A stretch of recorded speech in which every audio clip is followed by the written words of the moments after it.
Good evening, everyone. Welcome to the Pro-Life Generation's 2024 election coverage. I'm Kristin Hawkins, CEO of the Pro-Life Generation, President of Students for Life Action and Students for Life of America. And we have a lot to break down tonight. I've got 4 screens running in front of me.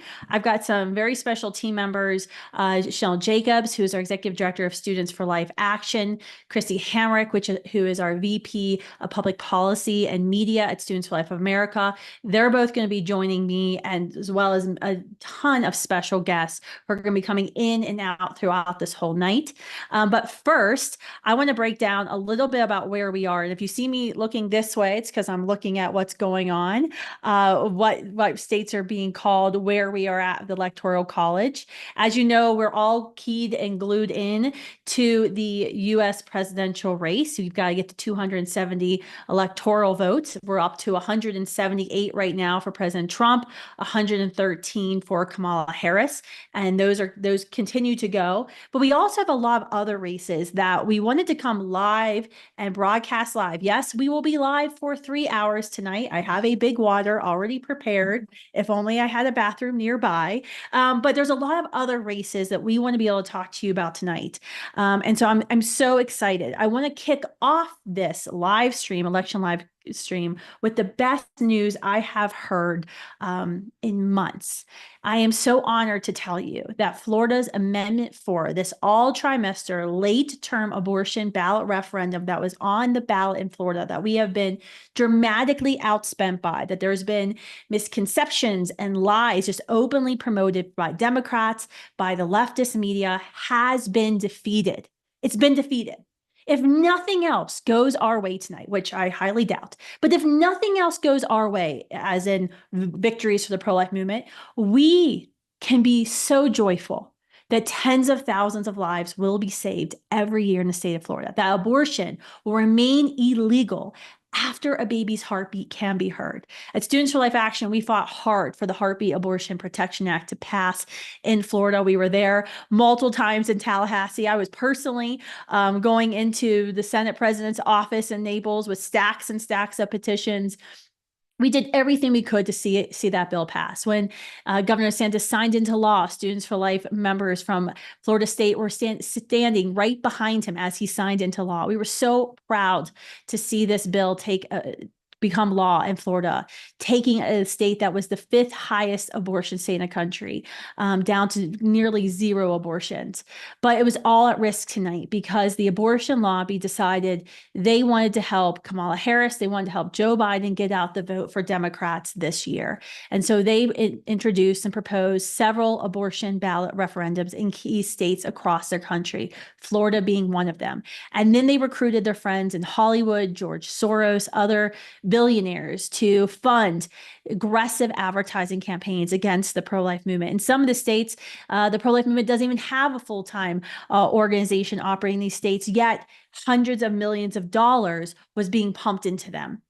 So to see a defeat in Florida, because Governor DeSantis was one of the only governors in the state, in the country, to get active in the state, to actively campaign against this abortion ballot referendum, to join hands with the pro-life movement. I know I was calling supporters this week, pumping in $50,000, $60,000 at the last minute, putting everything we could because we knew this vote was going to be so close. We knew it was going to come down to a few thousand voters, and it did, and we prevailed. If nothing else goes our way tonight, Pro-Life Gen, you can go to sleep with a smile on your face to know that tens of thousands of babies will be saved in Florida.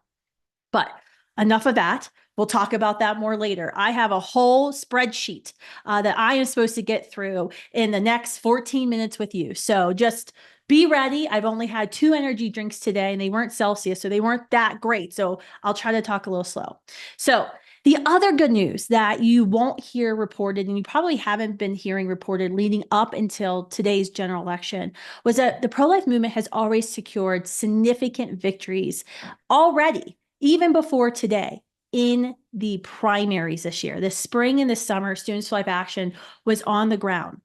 We actually engaged in 156 competitive primary races, Republican primary races, educating voters, saw 86 unapologetic, 100% pro-life candidates win, including in those wins, dozens of incumbents who were pro-life in name only, but then when they got to their state house, betrayed the pro-life movement, betrayed babies, and didn't advance significant legislation to protect human life.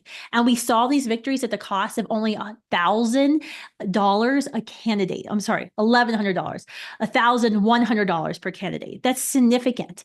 One of the states we saw a huge victory in this summer was in South Carolina, where 6 senators stopped the Life at Conception Act last spring from passing in South Carolina, which would have ended all abortions. We got busy in the primaries. The 3 Republican sister senators who got even an award from the John Kennedy Center, they were awarded because they said they stood against all the men Republicans, all the pro-lifers, and they killed this bill. Well, we didn't forget. So we went back into their districts this summer, and all 3 women, all 3 pro-choice Republican women lost their primaries. And tonight we're praying that all of those seats are retained and won by 100% pro-life leaders, so we can go back to Columbia, South Carolina this January, pass the Life at Conception Act, and end abortion in the Palmetto State. So exciting stuff to come to talk about, but I want to make sure I started out with the good news. Okay, now I want to go through what races we're going to be watching throughout the night, races we're going to be talking about. As you know, we've already picked up a Senate seat, a U.S. Senate seat in West Virginia. What's that dog's name? Baby girl or something? Baby dog is going to be going to the Senate with Jim Justice, a former home state. So very excited to see that. Very excited, actually, just a call to my friend JB McCuskey, who's now going to be the incoming Attorney General of West Virginia. JB, we've got work to do to end chemical abortions in the state. So we've also are paying attention to U.S. Senate seats. We're going to be paying attention in Montana to Tim Sheehy running against John Tester. John Tester is pro-abortion. He goes back to his home state and kind of pretends like he's not, but we all know what he does in Washington. It doesn't just stay in Washington. So we're going to be paying attention very closely to that. Also, the Ohio Senate seat. So there's going to be some very key things going on. Texas, Ted Cruz is fighting to regain and to win re-election for his Senate seat, which we need. This is all very important because not only do you need to win the U.S. presidency, but we want to have pro-life justices on the Supreme Court. If we want to have pro-life appointments serving leaders, bureaucrats at HHS, Department of Justice, we need the U.S. Senate. We also need the U.S. Senate so Democrats can't do what they promised, which is to end the Senate filibuster to shove down our throats the Women's Health Protection Act, which the Democrats say is codifying Roe, but is way worse than Roe because it would mandate abortion up until the moment of birth in every state, even if your state has voted to end abortions or prevent abortions, with taxpayer funds and no conscience rights for any Christians or pro-lifers in the medical field. So way more extreme than Roe versus Wade. So that's why the Senate matters. We're going to be paying attention to the U.S. House. As you know, we have a narrow Republican majority. We're hoping to expand the majority. I was on a call with Speaker Mike Johnson last Friday, and it's looking very good, but we will see what happens. If we can get a trifecta, President, Senate, House, our call, our clarion call, it needs to be very loud to President Trump and Republican leaders in Washington, D.C. to tell Planned Parenthood to finally go fund themselves. If President Trump no longer believes abortion is a federal issue, and that's what he's been saying since April, then it's time to put our money where his mouth is and stop funding Planned Parenthood, the largest killer of children in our nation, the largest abortion vendor in our nation. So that's going on. Now, other races in Arizona. We're going to do alphabetically here. The abortion ballot measure Prop 139 is being voted on, which, like Florida's Amendment 4, will legalize abortion up until the moment of birth. We still don't know. Florida is on Mountain Time, which is I'm on right now. So that's going to be a while, but it's going to be close. And some of the numbers weren't looking super exciting about that. So we're going to have to pray for that. If you're, in Arizona, if you know folks in Arizona, tell them to get out to vote ASAP and stay in line.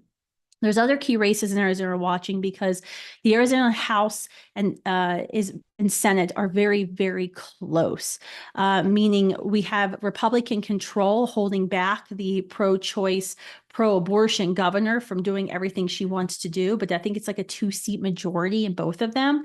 So we're going to be paying attention to House District 4. Pamela Carter is actually running. She's a Republican running against another Republican incumbent, Matt Gress, who actually betrayed the pro-life movement this spring and voted in favor of repealing Arizona's Abortion Prevention Act. And so much to some Republicans' chagrin, we have been in Arizona telling folks about what Matt Gress did in Phoenix at the State House, and encouraging folks to vote for Pamela Carter. House District 17, Representatives Rachel Jones, Cory McGarr, they must retain their seats if the Republicans are going to retain control of the legislature there. We've been door knocking, making calls, sending text messages, running digital ads, sending mailers in this critical swing district. Senate District number 9, Robert Scantlebury. This is a rematch against the incumbent Eva Birch, who has publicly said she's proud to have abortions, but that's really a change of her story, because what it sounds like is she's had tragic miscarriages and needed care to remove a dead child from within her. But to jump onto the bandwagon, she's been saying she's had abortions. So that's Arizona. Florida, obviously, I've talked about Florida a lot. We've got a big race there in the legislature. Representative Carolina Amnesty. We were actually door knocking for her race. She's being challenged by a Disney executive who is a liberal DEI executive. We just knocked 10,000 doors in her district outside of Orlando. So looking forward to that. Missouri, they have another abortion ballot referendum, Amendment 3. It's looking like we're going to lose that. Sadly, not a surprise, as we were significantly outspent on that. We also have an alumni running for U.S. Congress, Dr. Bob Onder. He's a former state senator. We're super excited. He'll win for the third, hopefully, the third U.S. congressional district. We'll see. I've already talked about Montana, the U.S. Senate race, but we also have the ballot referendum, CI 128, which significantly outspent there. So I don't think it's going to be a great night for pro-lifers in Montana, but we've known for a while we have a problem in Montana. Nebraska, this is a state where a Republican Senator, Merv Reapy, filibustered the Nebraska Heartbeat Act last year, which would have, prevented abortions after baby's heartbeat could be heard. So much so, the Republicans had to move back the Abortion Prevention Act from 6 weeks to 12 weeks to make this jerk happy. Well, after we did some work, he decided he wasn't going to run again. But we have work to do in Nebraska legislature if we want to end abortion in Nebraska, in the Cornhusker state, right? So we need to get a 33 vote majority to have a filibuster-proof majority there in the Senate. So we're looking forward to that. We played in a lot of races, District 31, 21, 33, 49, 37, 41, where we all engaged in door knocking, direct mail, you name it, we did it. This is huge. And there's also Initiative 39, which is a constitutional abortion ballot referendum. So that, there's kind of some confusion there, because there's another referendum that isn't as pro-abortion-y as the one that would allow abortions up until the moment of birth. It would allow it like in the first trimester or so. So we'll see what happens in Nebraska.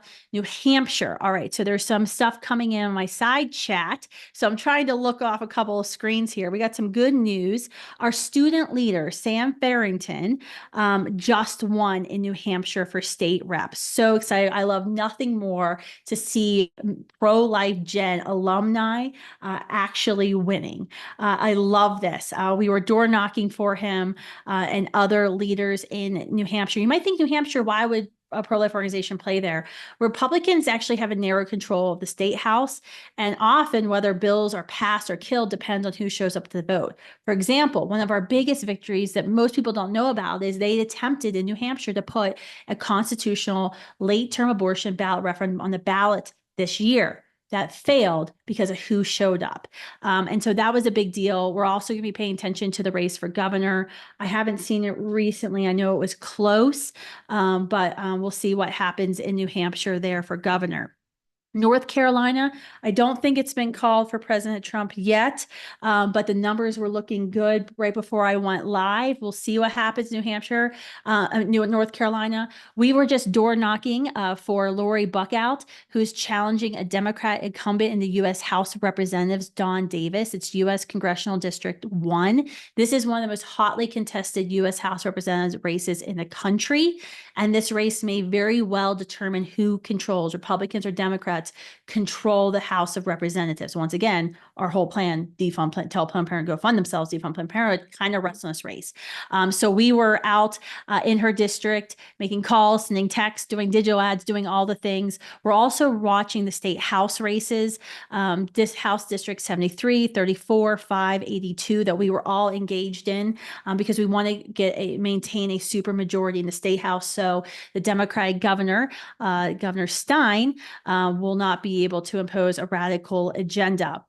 In Oklahoma, it looks like the judges are losing. We've been encouraging voters to vote no on 3 judges who are up for re-election in their state Supreme Court that didn't follow the law and struck down Students for Life Action's Life at Conception Act simply because they were pro-abortion. So we're super excited to see some of those results coming in. Also, we played in the primary with 5 pro-life candidates, and we're hoping they prevail. And I believe they will prevail tonight in the general race. One of these candidates actually defeated the incoming Senate leader after he betrayed us in the pro-life movement and a pro-life vote. So it doesn't matter if you're in leadership, we'll come knocking. PA, we all know the U.S. presidential race is going to come down to PA. That's what we're all talking about. We're going to be talking about for a while. Haven't seen any updates lately on the TV here.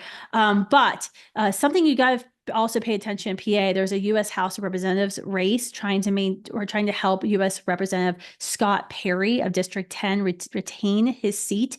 He's being opposed by a woman, Janelle Stelson, who's like this TV news anchor who's like all about abortion. Once again, very important for retaining the House of Representatives. We were just there door knocking, making calls, texts, doing everything we can to help Representative Perry win. We're also paying attention to the state House because, as you all may remember, David Daleiden, Center for Medical Progress, exposed the University of Pittsburgh's scheme with Anthony Fauci's NIH to fund gruesome studies of children who had been aborted, some of whom were actually still technically alive when they were being dissected. This research at the University of Pittsburgh is still ongoing, and we've been the singular pro-life organization demanding that the House defund the University of Pittsburgh until they stop this gruesome research, and we've caused some pain and some holdup, so we hope to have a victory. South Carolina, big race.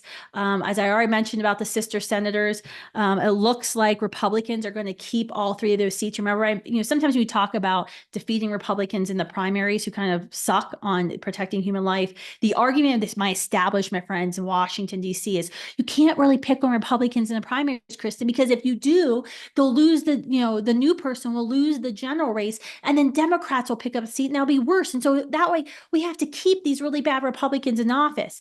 Didn't happen in South Carolina. Now we have 3 100% pro-life leaders in the state House. There's other races we're paying attention to, but that'll be coming soon. And we are very much looking forward to going back to Columbia and passing the Life at Conception Act this spring. So there's an update of what we're looking forward to, guys. With that, I want to introduce our first guest of the night, Kendall Bailey. Kendall is a co-founder of Pretty Little Patriots and a key social media influencer. I'm sure you've probably seen her before on social media. I do have to apologize to her. I was maybe cursing a little bit, and I didn't realize other people were on the line when everyone got on. So, this is a live, and I did have a podcast called Explicitly Pro-Life. So I can't make any guarantees what's going to come out. I am drinking water.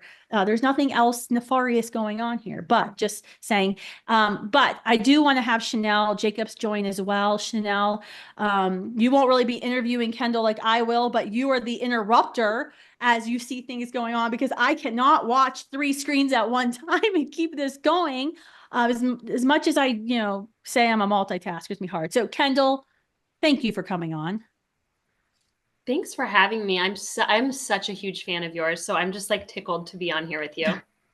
Well, we're new at this live casting thing. I did not go to college for broadcast journalism, so we're making this work tonight. You're doing really well. Thanks. Well, I've got questions I want to ask you specifically about the GOP and women, where I started seeing some kind of exit polling come up there, but I briefly, I know you have a personal pro-life story. Can you tell us about that real quick? Yeah. So in 2014, I was diagnosed with thyroid cancer. And the night before my surgery, my husband came home with a pregnancy test and he said, "You're pregnant. Go take this." And I'm like, "No, there's absolutely no way. This is the 1 month we can't be pregnant." But to appease him, I peed on the stick. I didn't even look at the result. That's how confident I was. I went upstairs, tucked my son in for bed, came back down, and sure enough, we discovered we were pregnant. Mm. A flood of emotions because I wanted to be pregnant desperately, but this was the 1 month that we couldn't be. So immediately called my anesthesiologist and my surgeon. They told us that they could adjust the anesthesia to make sure that myself and baby were safe. So we went ahead with a full thyroidectomy.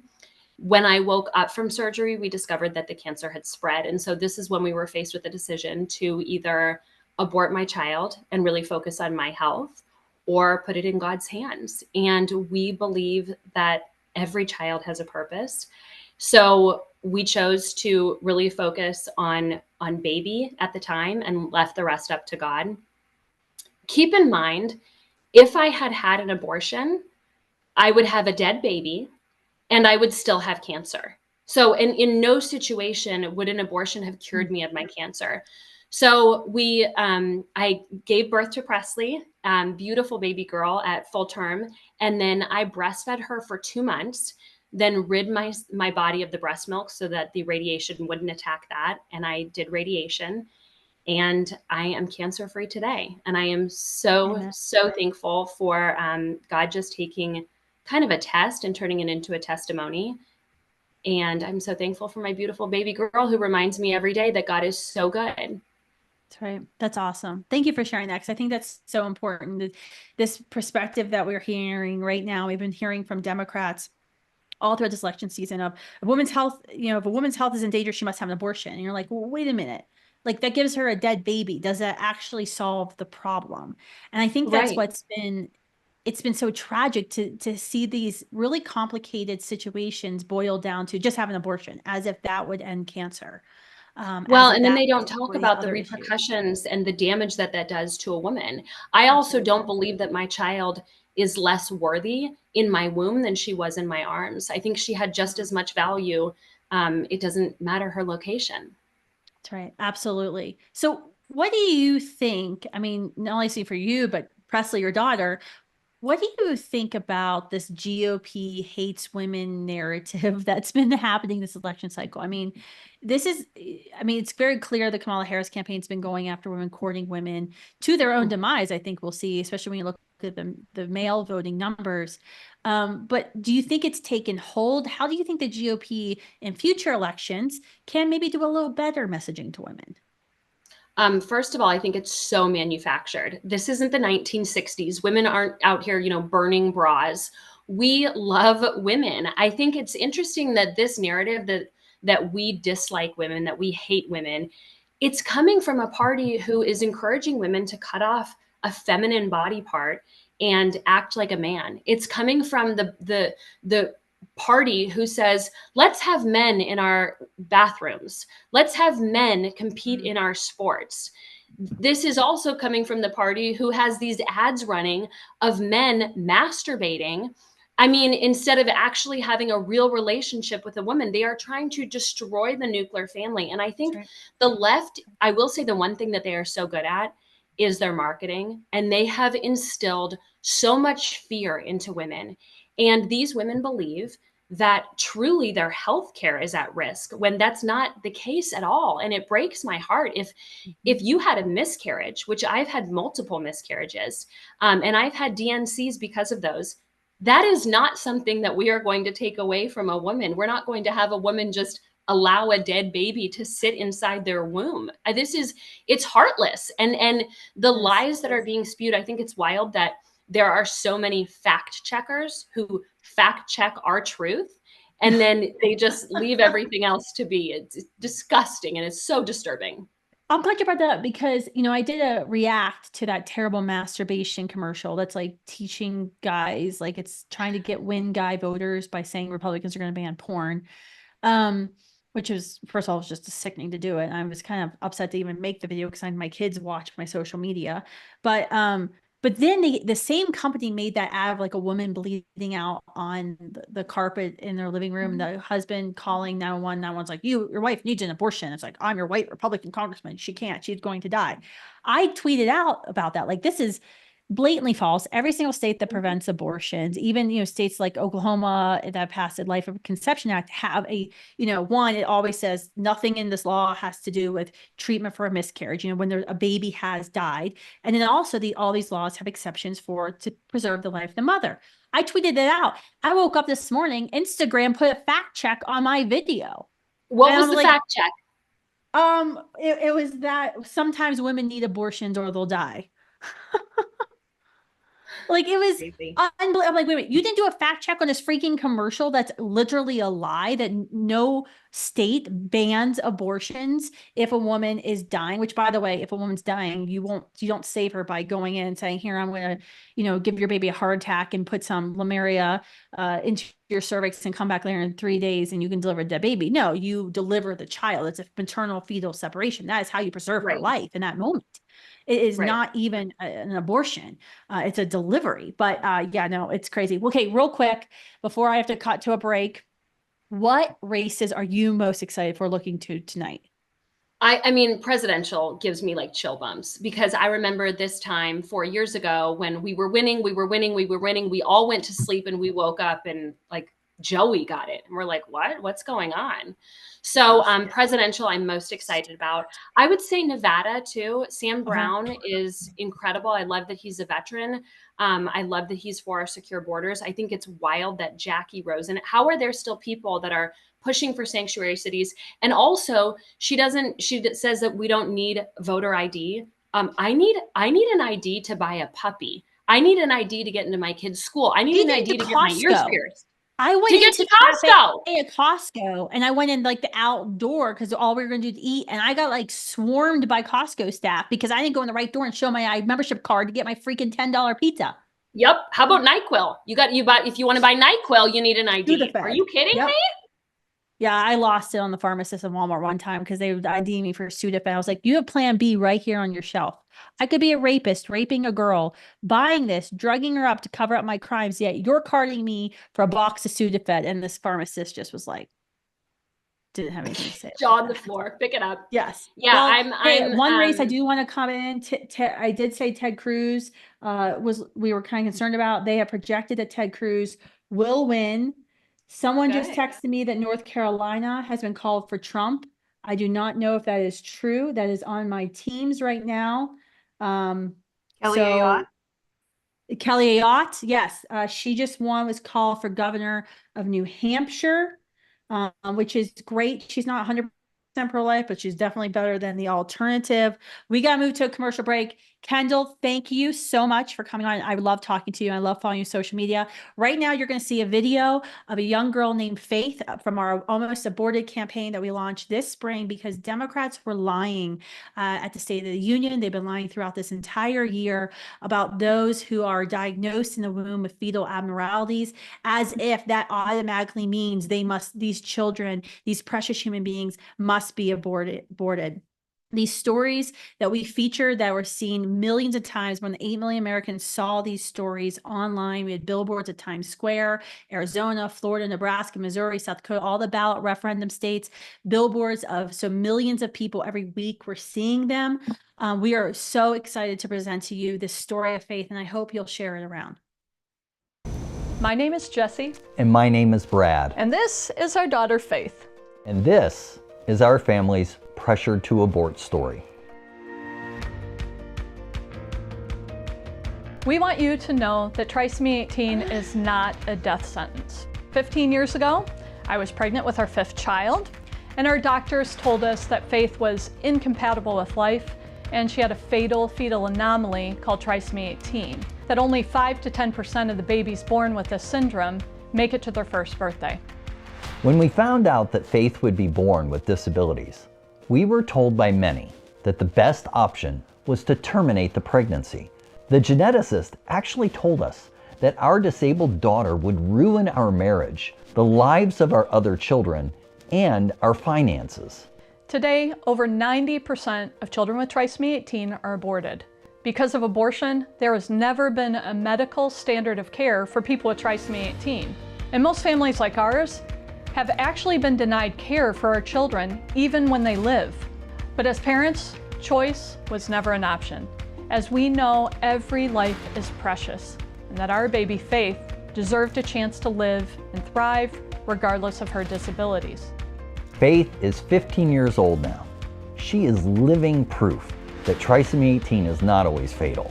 Faith and the hundreds of other children and adults with trisomy 18 that we've met over the years, they expose the bigotry and lies of the phrases like lethal fetal diagnosis and non-viable pregnancy. How many precious children like Faith have we lost to the pressure from doctors who want only perfect children to be born? What all of these living, loving, valuable people with trisomy 18 have in common is that they, like Faith, found great doctors who treated them as valuable human beings and patients. Faith has taught us more about love, perseverance, the beauty of life than we could have ever imagined. She's not defined by her disabilities. She's defined by her spirit, strength, and her endless capacity to love. To other parents who may be facing similar decisions, we want you to know that choosing life for a child with disabilities, it's not always easy, but it is always worth it. These children deserve the same love and opportunities as any other. We've shared Faith's pressured to abort story as we want to inspire you to see the inherent worth in every child, regardless of their abilities.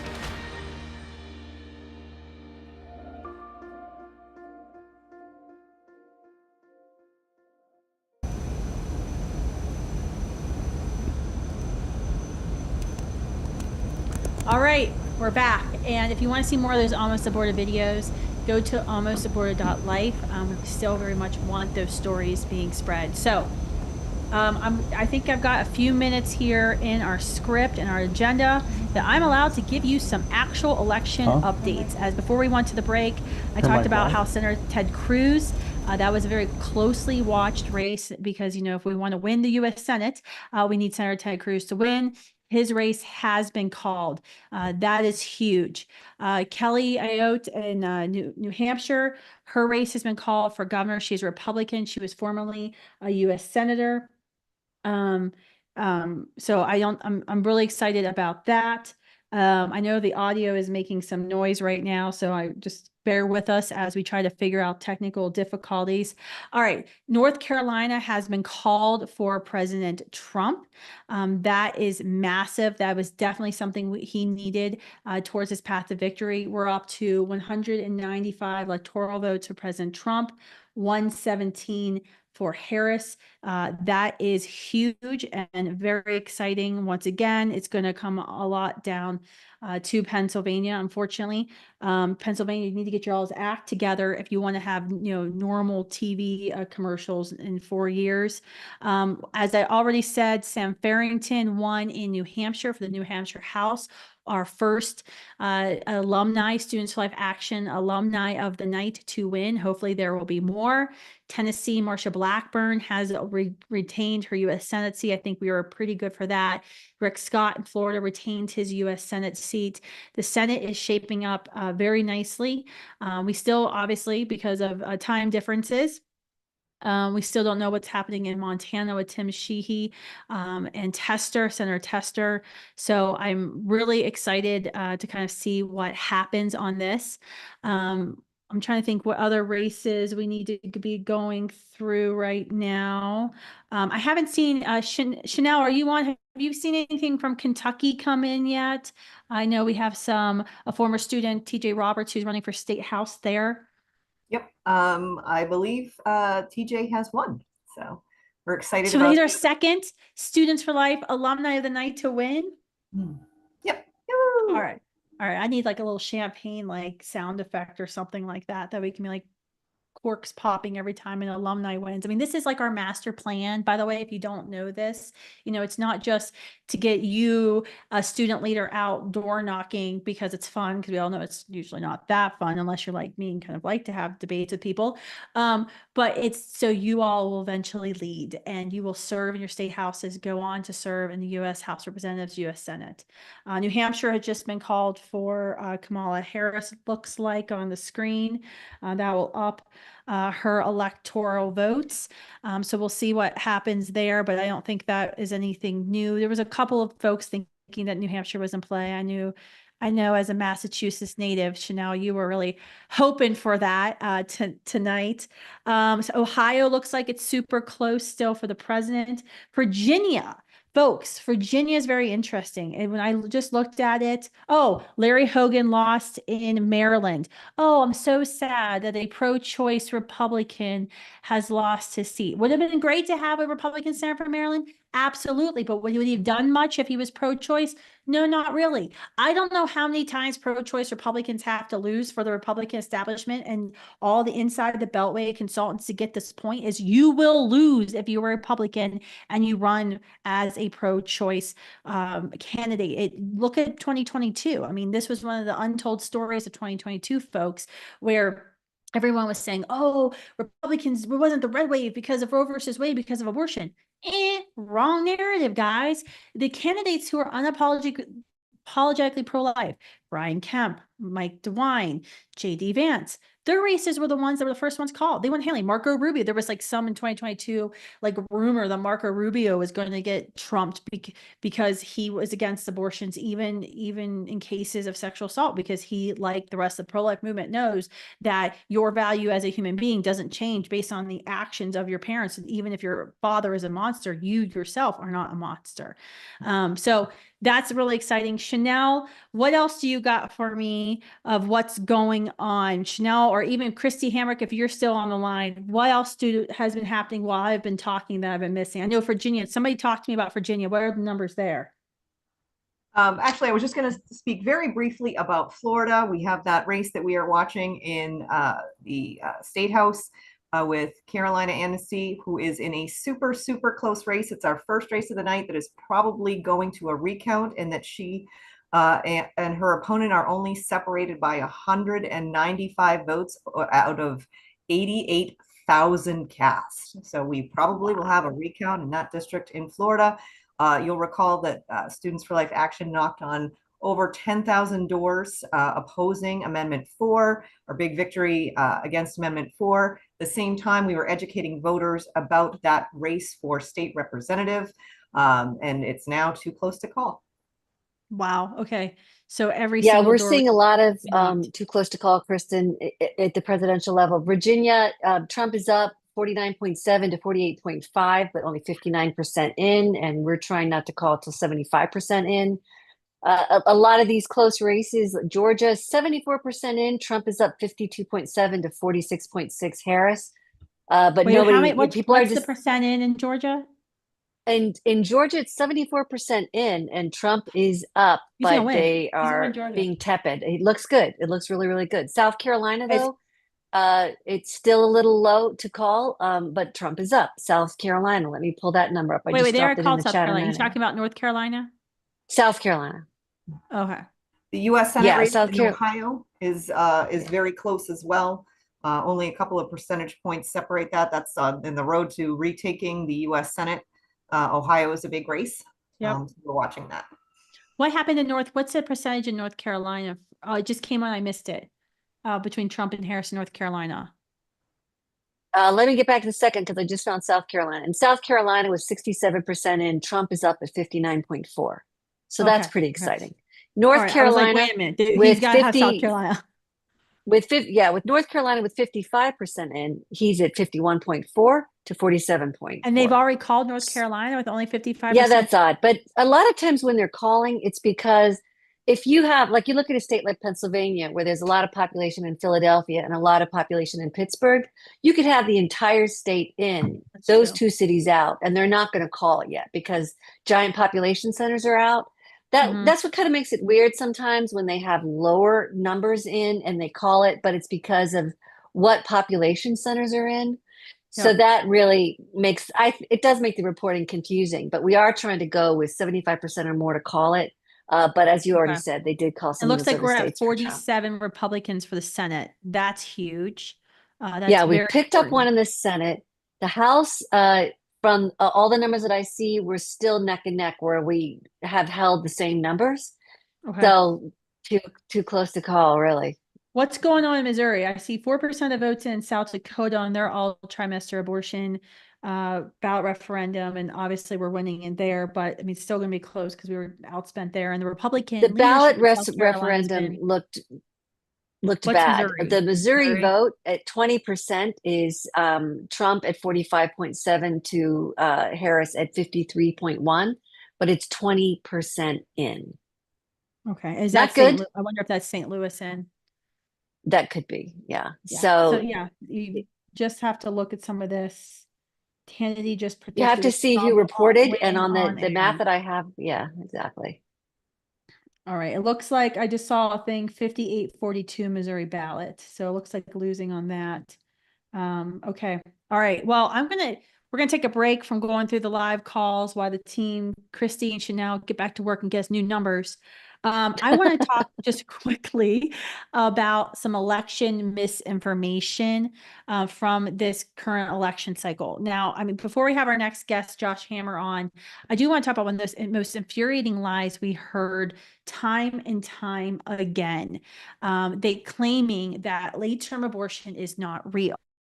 I was actually just doing a TV interview before this live stream started where the conservative TV personality was saying all these abortion referendums are just towards to fetal viability, about 24 weeks. That's not the case. I had to go on air and correct them and say, actually, if you look at the wording of all the amendments, they use a loose definition of health, meaning a woman can go into an emergency room. And the DOJ actually argued this in front of the U.S. Supreme Court in the EMTALA versus the state of Idaho case this spring, argued that a woman's health can mean her emotional health, meaning she can go into emergency room in Idaho, and because Idaho has preventable abortions, we are not, as Idahoans, we're not preserving her health because her emotional health counts too. So she could say, I feel anxious, I have depression because I'm pregnant, therefore that qualifies, I should be able to get an abortion. And the government, that's literally what they argued at the U.S. Supreme Court. So one, it's ridiculous that we hear these things like late-term abortions don't happen, because then why is the government arguing for them in the U.S. Supreme Court? If late-term abortions don't happen, why aren't Democrats joining Republicans to say, fine, we'll support a late-term abortion ban in the state or in the U.S. Senate, or criminalize doctors who allow a baby who's been born alive in an abortion facility because of a late-term abortion, criminalize their actions if they refuse to call EMTs, right? If they didn't happen, why wouldn't they join with them? Because, there's no upside for Democrats for arguing for late-term abortions. Like 10% of the population agrees that late-term abortion should be legal. So, I mean, these are patently false. I mean, I've called late-term abortion facilities, notoriously Dr. William Hearn in Boulder. Lydia Taylor, one of our student spokespersons, went viral this year herself, calling multiple late-term abortion facilities across the country, proving that late-term abortions actually do happen. So I want to show this video for you real quick, proving to you that late-term abortions happening. The Democrats are completely lying when they say that they don't. And then we're going to come back with our special guest, Josh Hammer. Dr. Hearn's office, how can I help you? I'm around 30 weeks pregnant. Do y'all offer abortion at 30 weeks? Yes, we do offer abortions at that gestational age. Is the procedure safe and everything? Like, do y'all do these a lot? I'm just a little nervous about it. Yeah, it's totally understandable. Yes, we do them a lot. We have been a third trimester abortion clinic since the 70s. You specialize in later term abortions? Yeah, Okay. that's correct. Is the baby gonna feel any pain or anything? No, it shouldn't. So we do an injection of a medication called digoxin. It will gently and slowly stop the fetal heartbeat. Is it fully developed or anything yet? So yes, it would be the third trimester. It doesn't have like a fully formed heart or head or anything yet, right?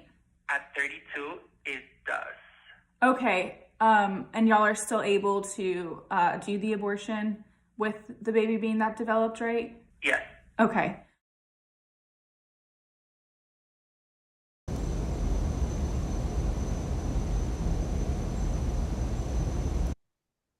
All right, we're live again, just catching up on the news. I am so excited. We're going to be bringing in our next guest, Josh Hammer. He's a senior editor at Newsweek, host of the Josh Hammer Show. Josh, thanks so much for coming on tonight and sharing a few minutes with us. I know everyone's having a crazy night, but I want to start with asking you a question. You had a very interesting article this week in Newsweek entitled "The Final Choice: Civilizational Arson versus Civilization Sanity." Can you explain to everybody listening what you were talking about and what you meant by this final choice? Sure. So I definitely want to answer that question, and thank you so much for having me on this live stream. I really appreciate it. But first, let me just comment on the right to life issue as a Floridian, if I may, because Sure. right here, right here in Florida, Amendment 4 going down in flames. This is not a small deal. This is a massive deal. This is a tremendous turning back of the tide of the forces of leftist secularism, progressivism, the quasi-human sacrifice Moloch culture. That really is kind of the cult of abortion ultimately. And we have finally turned this thing around for the first time in a ballot box straight up or down referendum since the Dobbs decision. So I am just really proud. As a Floridian by choice, as someone who voluntarily moved here, that my state has finally kind of risen to the challenge and for the very first time shown that this actually can be a winning issue for the pro-life side, and in fact, pro-abortion radicalism is in fact politically costly for the Democratic side. But speaking of political costliness, that kind of was really kind of the greater theme of the column that I wrote that you're alluding to, Kristin, which is this idea that the general stakes of this election, extrapolating from just the right to life issue to the whole panoply of issues out there, because there are so many important issues facing our great country. What you're really looking at is, to me, I think that is incorrect to view this current election, especially the presidential level, as quote unquote right versus quote unquote left. To be clear, there is a more right of center party and ticket, and a more left of center party and ticket. But to me, a much more simple and straightforward way, I think, of viewing this is you have one ticket that represents basically just good old-fashioned common sense, basically common sense, decency, traditional American values, the idea that a biological male can't go into a women's locker room and just take out his genitalia, and we're going to pretend like this is a normal thing happening right now. And the other ticket represents fundamentally a radical transformation. We are now 16 years after Barack Obama became president in 2008. Barack Obama, on the eve of his presidential victory, famously said, or I suppose it would be more accurate to say he infamously said, that we are on the precipice of fundamentally transforming these United States. And sure enough, the country has been radically transformed, especially under this current presidency, Joe Biden. We have millions and millions of unvetted illegal aliens. But I mean, whatever has happened now, I think, is peanuts compared to what we would be looking at with the Kamala Harris, Tim Walz ticket. This is a truly radical proposition. So that was basically the point of this column, Kristin, was basically to say, it doesn't matter if you are a self-identified conservative. I happen to be one, but it doesn't really matter if you support just normality. If you support just basic common sense, a secure border, the notion that we have a nation state in the first place, the notion again that we're going to have some prudential limits when it comes to the woman's purported quote unquote right to snuff out her unborn child in the womb, when it comes to the transgender issue, that it comes to just basic common sense. That is what's on the ballot, and looking at these returns along with anyone else, it looks like common sense is doing pretty well tonight so far. I know. From your lips to God's ears.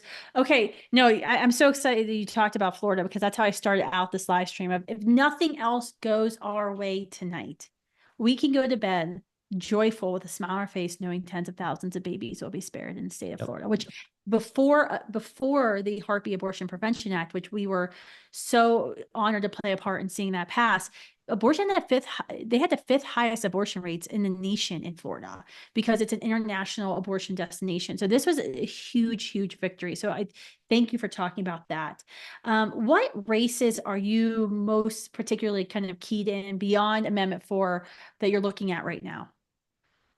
So look, I think a lot of these down ballot Senate races across the country are going to be deeply fascinating. I mean, if Donald Trump actually ends up winning with the current Electoral College projection that places like the New York Times are now increasingly at this later hour projecting, I think you could be looking at possibilities such as Senator Mike Rogers from the state of Michigan, like Sam Brown, potentially even from Nevada. Maybe even Carrie Lake gets across the finish line in Arizona. She's been trailing that whole time there. But if Donald Trump actually wins Arizona by, let's call it 5-6 points, I mean, those coattails don't have to be particularly long, frankly, to get Carrie Lake across the finish line there.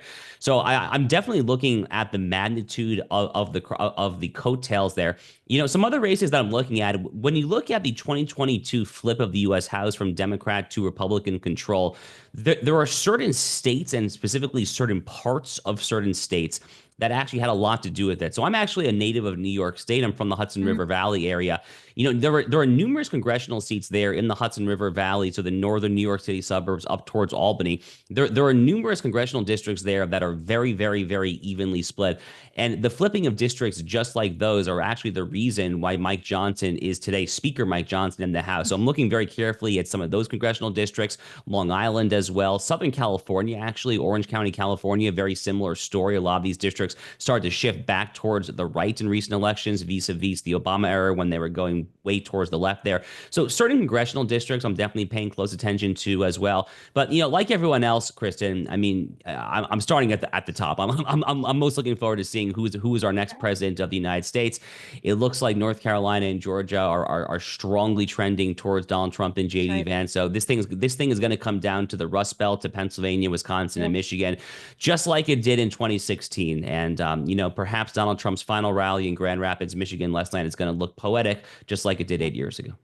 I know I'm really excited to see what happens there. I just was just looking at some of the numbers, and it's looking pretty close in Wisconsin, Michigan, Georgia. I'm very, very excited. You know, before you go, and I know you've got some other places to go, you're very important. You just had quite an experience recently at Loyola University Chicago School of Law, where you were, I would say, kind of mobbed and canceled and even physically struck, which is something we're not immune to, sadly, at Students for Life. And, you know, this has happened to me and my next guest, Isabel Brown, at Virginia Commonwealth University. But thinking about that, what do you think the biggest issues are that we're now facing on some of these American campuses? And how do you think the outcome of tonight will impact what we've been seeing on campuses?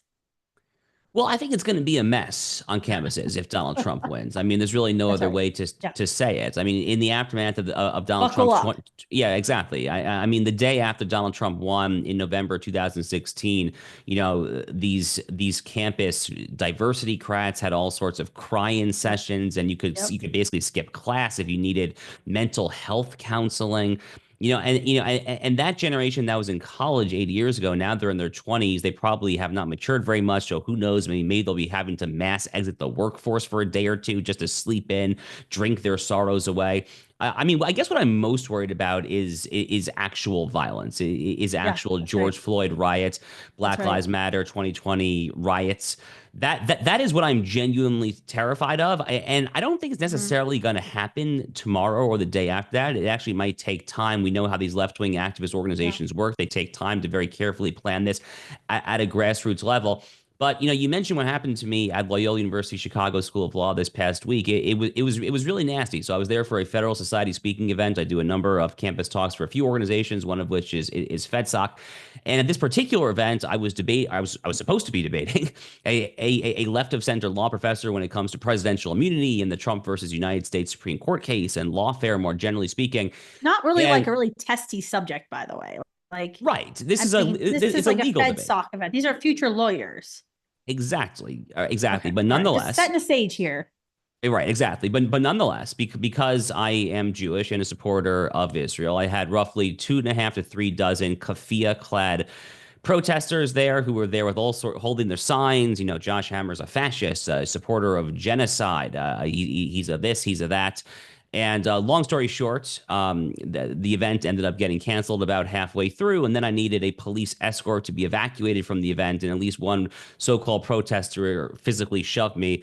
We are currently looking into possible legal action about this. But at a bare minimum, it was just a deeply sordid affair. It is not the first time that I've been protested by pro-Hamas lunatics. And I suspect it probably will not be the last time either, unfortunately. Well, I'm sorry to hear that happened to you. I mean, that's actually a Catholic school, if anyone wants to know. Loyola has been an issue for a while. It's been on certainly Students for Life America's radar. So thank God you were safe, but you're absolutely right, Josh. I think it's going to get worse. And I think for all the students who are tuning in, this is something we warned about. We had webcasts before Roe is reversed and right after, warning, if you just wound the devil, there will be hell to pay. And I think that is very, very clear. And what we're seeing, it's happening in politics, it happens on campuses. And so, it's going to get harder. That's why you can always email us at legalhelp@studentsforlife.org. We have a team of lawyers now, full-time lawyers who are standing by to help with, discrimination cases, vandalization issues, threats of violence against you, because we take this seriously, and we will lose our rights when we stop talking about them. So Josh, thanks for coming on tonight. Speaking of crazy situations, I want to play you this quick video of me and my next guest, Isabel Brown at Virginia Commonwealth University, tell you what happens when Antifa shows up at your campus speaking tour. Go home! Nazis, go home! Oh, what you gonna do? Gonna stop us? Nope, no interest in that. We are gonna have a real conversation. Back it up. When do we want abortion rights? When do we want them now? I don't believe that person's circumstances of conception dictate their value in their worth, just like I don't believe. So we came here today at Virginia Commonwealth University on my speaking tour. My co-host Isabel Brown with me today.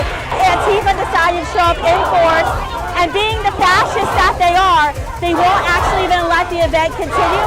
And the campus police, instead of enforcing VCU's own rule of peaceful dialogue, they're shutting down our actual event and caving into these fascists. Already our bodyguard had to protect us once from one strange individual. He has a question. All right, question.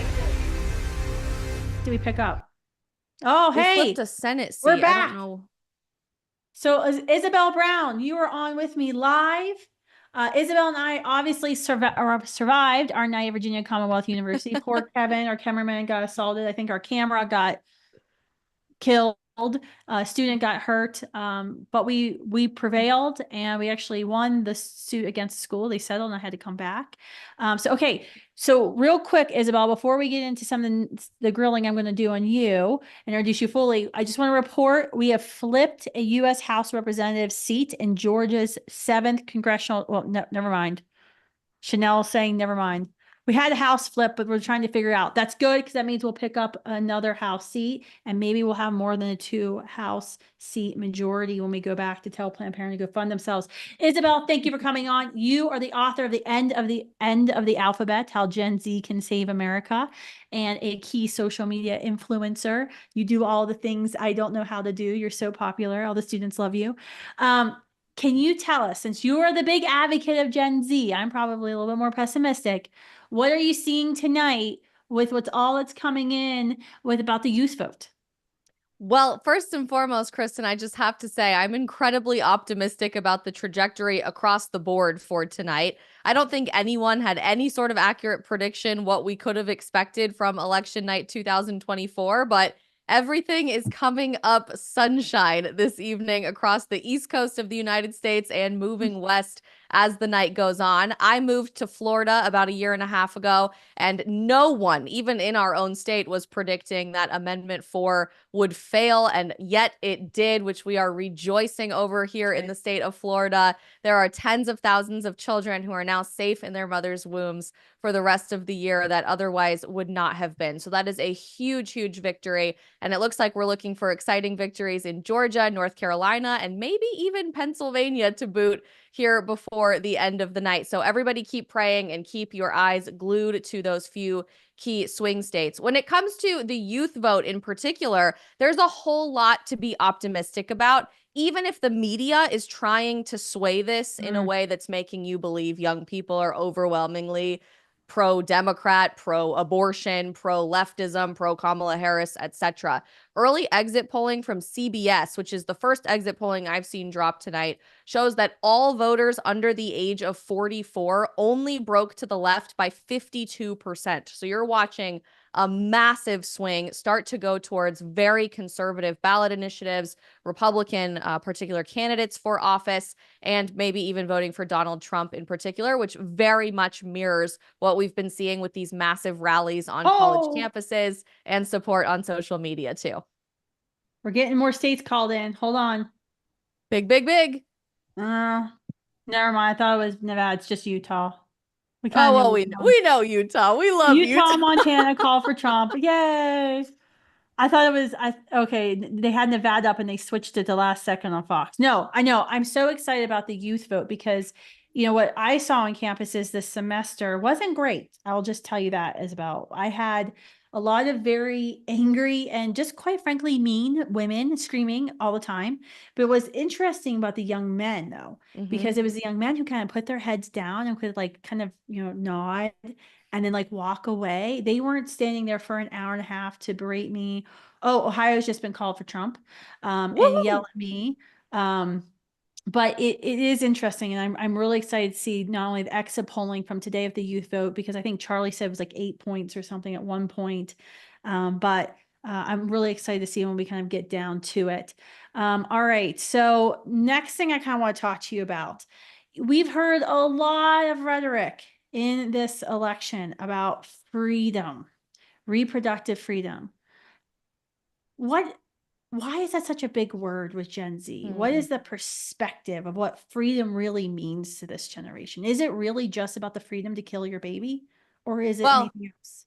Interestingly, freedom, like every other word that's been co-opted by the left in the midst of this culture war over the last decade or so, doesn't actually mean what the left wants you to think that it means. I feel like I'm one of the characters in The Princess Bride. You keep using that word. I do not think it means what you think it means. You know, that we're watching this very pervasive, manipulative, angry perversion of very important words, buzzwords in particular that drive elections, like freedom, to twist and manipulate the meaning of what those words mean in order to drive votes. So you're seeing this word freedom be applied particularly to other euphemisms related to abortion, life-saving women's health care, reproductive rights, the whole shebang.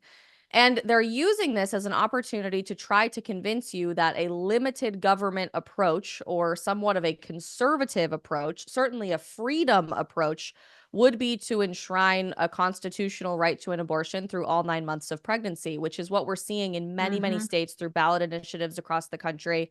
And it's likely to pass in many of these blue states. Colorado, for example, is looking very, very likely to pass their Amendment 79, which would create a constitutional right to an abortion through all 9 months of pregnancy, campaigning these last few weeks on that word freedom. But if we really think about it, there hasn't been at least a federal constitutional right to an abortion. There is a constitutional God-given right to all Americans to a right to life, and that has yet to be effectively challenged under constitutional law. But that is a true freedom approach and a limited government approach to understand that your right to life belongs to you. It cannot be given or taken away by the government. But I'm not surprised that it's being manipulated and used by the media and these leftist candidates to try to convince young people anything goes. Freedom doesn't necessarily just mean the ability to do whatever you want scot-free, no consequences.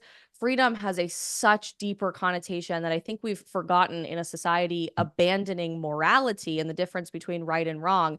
It's our opportunity to do what's right, even when it's hard. Couldn't agree more with everything you just said.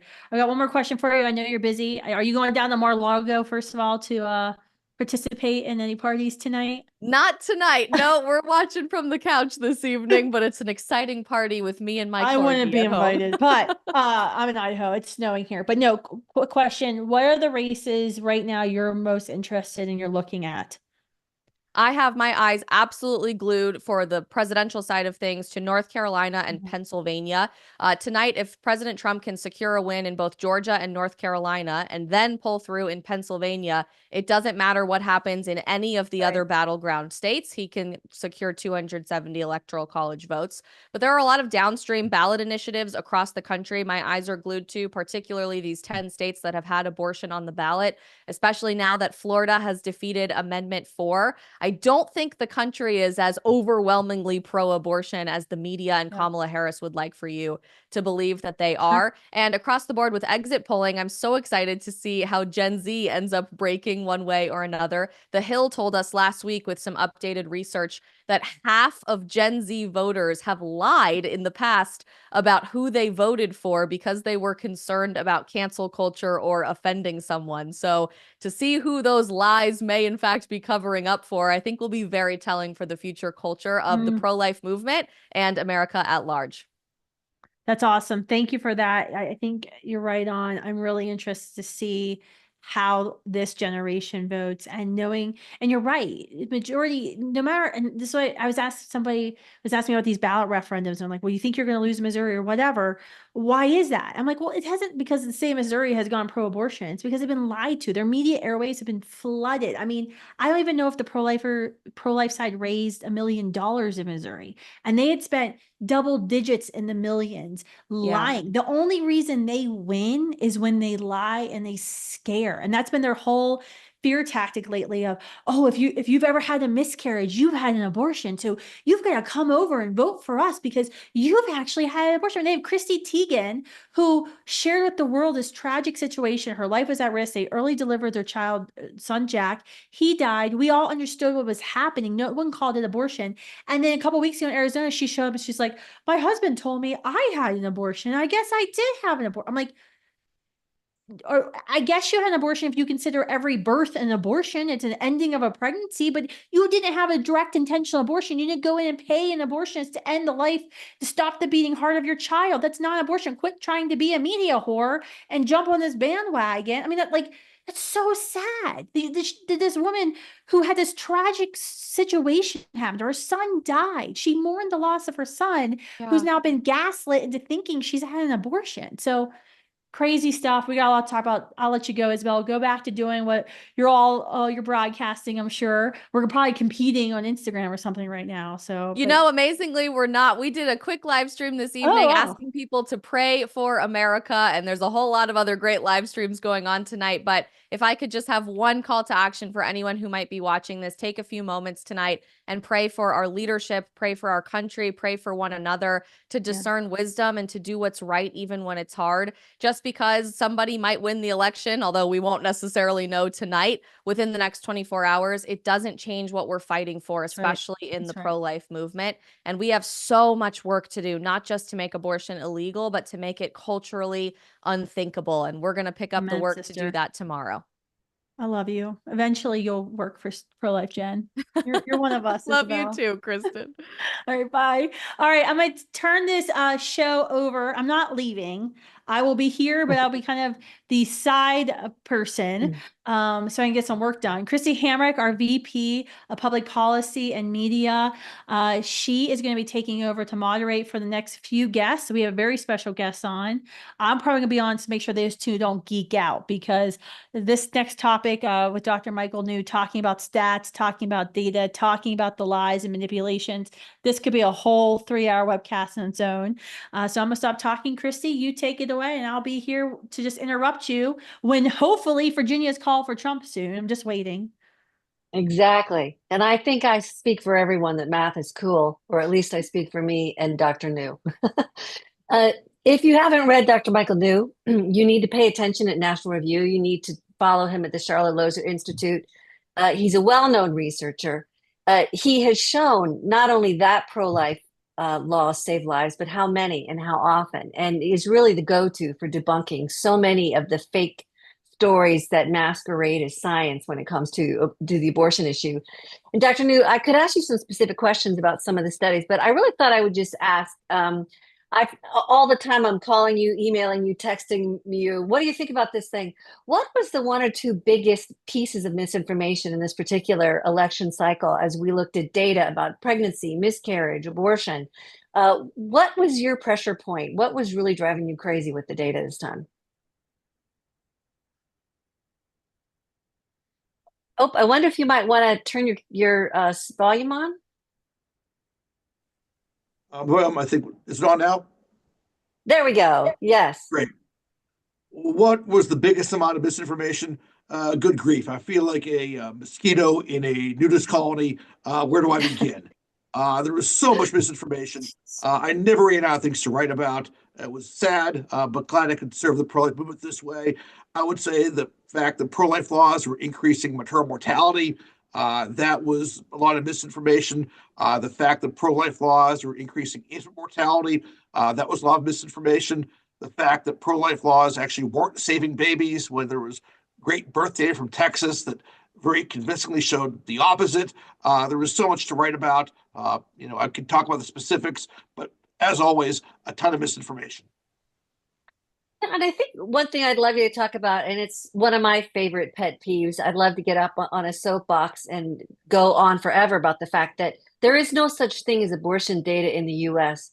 There's speculation, there's smoke and mirrors, and there's lies, misinformation, and fake statistics that they make up. Could you help people understand why we don't really have a great pool of data when it comes to abortion in America?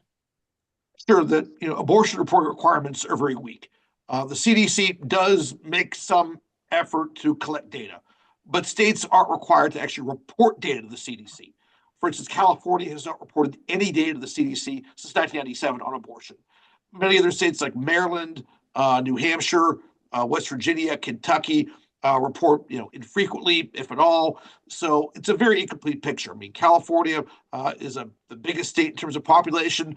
And also has one of the highest abortion rates. Very likely, the fact we don't have data from there just really means the picture is very incomplete. We've been talking a lot lately about data from a new player on the scene called WeCount, telling us about chemical abortion, the number one method of abortion in America today, chemical abortion pills. If we trust Guttmacher, which I don't, they're just a Planned Parenthood mouthpiece. They're speculating that more than 6 in 10 abortions is handled with pills. If you look at European data, where they actually do track abortion, you have 70, 80, 90% of abortions done by pills. But what do you think that we do know about chemical abortion pills in America right now? I think that the surveys we've seen does indicate that a lot of women are obtaining abortions through chemical means. Telehealth has become very prevalent. Sadly, it's a way that women can often circumvent pro-life laws. I think it's tragic. Essentially they don't have an in-person medical exam, and that can lead to some really negative health consequences. That if a woman has an ectopic pregnancy and obtains chemical abortion, that can be fatal. If she is further along in gestation than she realizes and obtains chemical abortion, that gives some serious negative health consequences. So the fact that you have thousands of women obtaining chemical abortion pills without an in-person health exam is just going to be a public health disaster. Dr. New, I wish I could talk to you for another hour. I know Representative Bob Good is on the line. I'm telling everybody here, go out and follow Dr. Michael New on Twitter, X Twitter, whatever we're calling it these days. Look for his name, follow him at National Review. I have to thank you so much for coming on.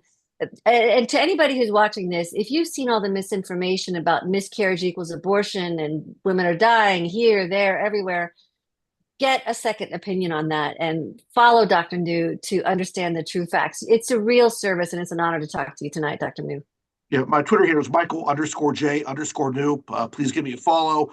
Good information every day, and I do my best to keep pro-lifers informed. Yeah, Dr. Michael New is the person to follow. As soon as you see some sort of study online or you see a headline, you go, that doesn't sound right, go to his Twitter. He already has an article up telling you the real facts, and he's amazing. Kristi, let's bring in Michelle Vendito next, though, before Representative Bob Good. Michelle's got some information to share with us. Michelle serves as our Director of Strategic Initiatives of the Pro-Life Generation, leading our campaign for abortion-free cities. Michelle, we've been out on the ground exit polling with Students for Life leaders all day in key states. What's been going on? It's exciting. We've been in 9 of the 10 ballot states to be able to exit poll, grab people's attention as they're coming out, and just ask them their opinion. And people seem to like to do it because we are at almost 1,500 surveys across the country in multiple locations in these 9 states. And it's a lot of what we predicted that we would see, that people don't actually hold the values that they end up voting for. It's a lot of that misinformation that Dr. New just said. They are sadly voting yes on these ballot referendums, and we did see that in our exit poll. But then we asked them a question about what is their ideal abortion policy, and we're at, and this is all just early tonight coming in, 72% want either no abortion, rare, or with limits. Well, then that's not what they voted for when they voted yes on the amendment. And so it's just so heartbreaking to see it time and time again, all of the misinformation, time and time again. Yeah, Michelle, you gotta get on the election night Teams feed and just tell everybody that data, because I see they're going, what did Michelle just drop a bombshell? I did it. This I did is it 5 good minutes data. before this started. I was like, oh, I have to get it. And this is so, what you just said was so important, because I was watching Planned Parenthood's like Twitter, Instagram yesterday, and they were like, 80% of Americans want abortion. Okay, but up until when? Because that's a first trimester number right there, what you're saying. That is not what all these ballot referendums are about. And people have just been lied to. So thank you for doing this work. Thank you to the Students for Life America field team, who is outside all day getting harassed by people saying they weren't allowed to do exit polling, which was completely illegal and wrong. And some of them were very rained cold. on all day. Oh my gosh. If you're a supporter, donate money for pizza. We owe some people some Chipotle and pizza gift cards, I think, after today. All right, Michelle, thanks for coming on. Kristi, why don't you introduce our very next special guest? Absolutely. We are very honored today. The last time I talked to Representative Bob Good of Virginia, we were at the Lincoln Memorial celebrating the fall of Roe once again, and he was so kind to join us there. Representative Good has been a champion for pro-life legislation. We've been honored to work with him again and again and again, and look forward to continuing that. But we were really interested, what it's like in Washington, D.C., trying to pass a pro-life law, and it looks like we're going to have some opportunities for that. What are the obstacles, you think, coming up for a Congress, maybe with plus 1 or 2 senators, plus 1 or 2 in the House? What can be done, do you think, to protect life and law and in service? Well, thank you, Students for Life Action, for sponsoring this event tonight and allowing me to participate with you guys again. Thank you for being in the fight on this most important of all issues. I think the number one obstacle, since you asked about obstacles, is a lack of courage in Washington. We've got to have courage. And what you're here is, we've got to win politically. We've got to win. So therefore, we can't talk about this issue, or we can't fight on this issue. And there's really been a misrepresentation, honestly, from President Trump and from many others, saying that the Dobbs decision turned life over to the states, the decision of life or the decision of abortion over to the states, when actually what the Dobbs decision did was to say that there is no constitutional right to an abortion. It overturned Roe, of course, and it said the justices were turning the decision on abortion back to the people and the states, or the people's representatives. So Congress has the ability to protect life, to act on the issue of life.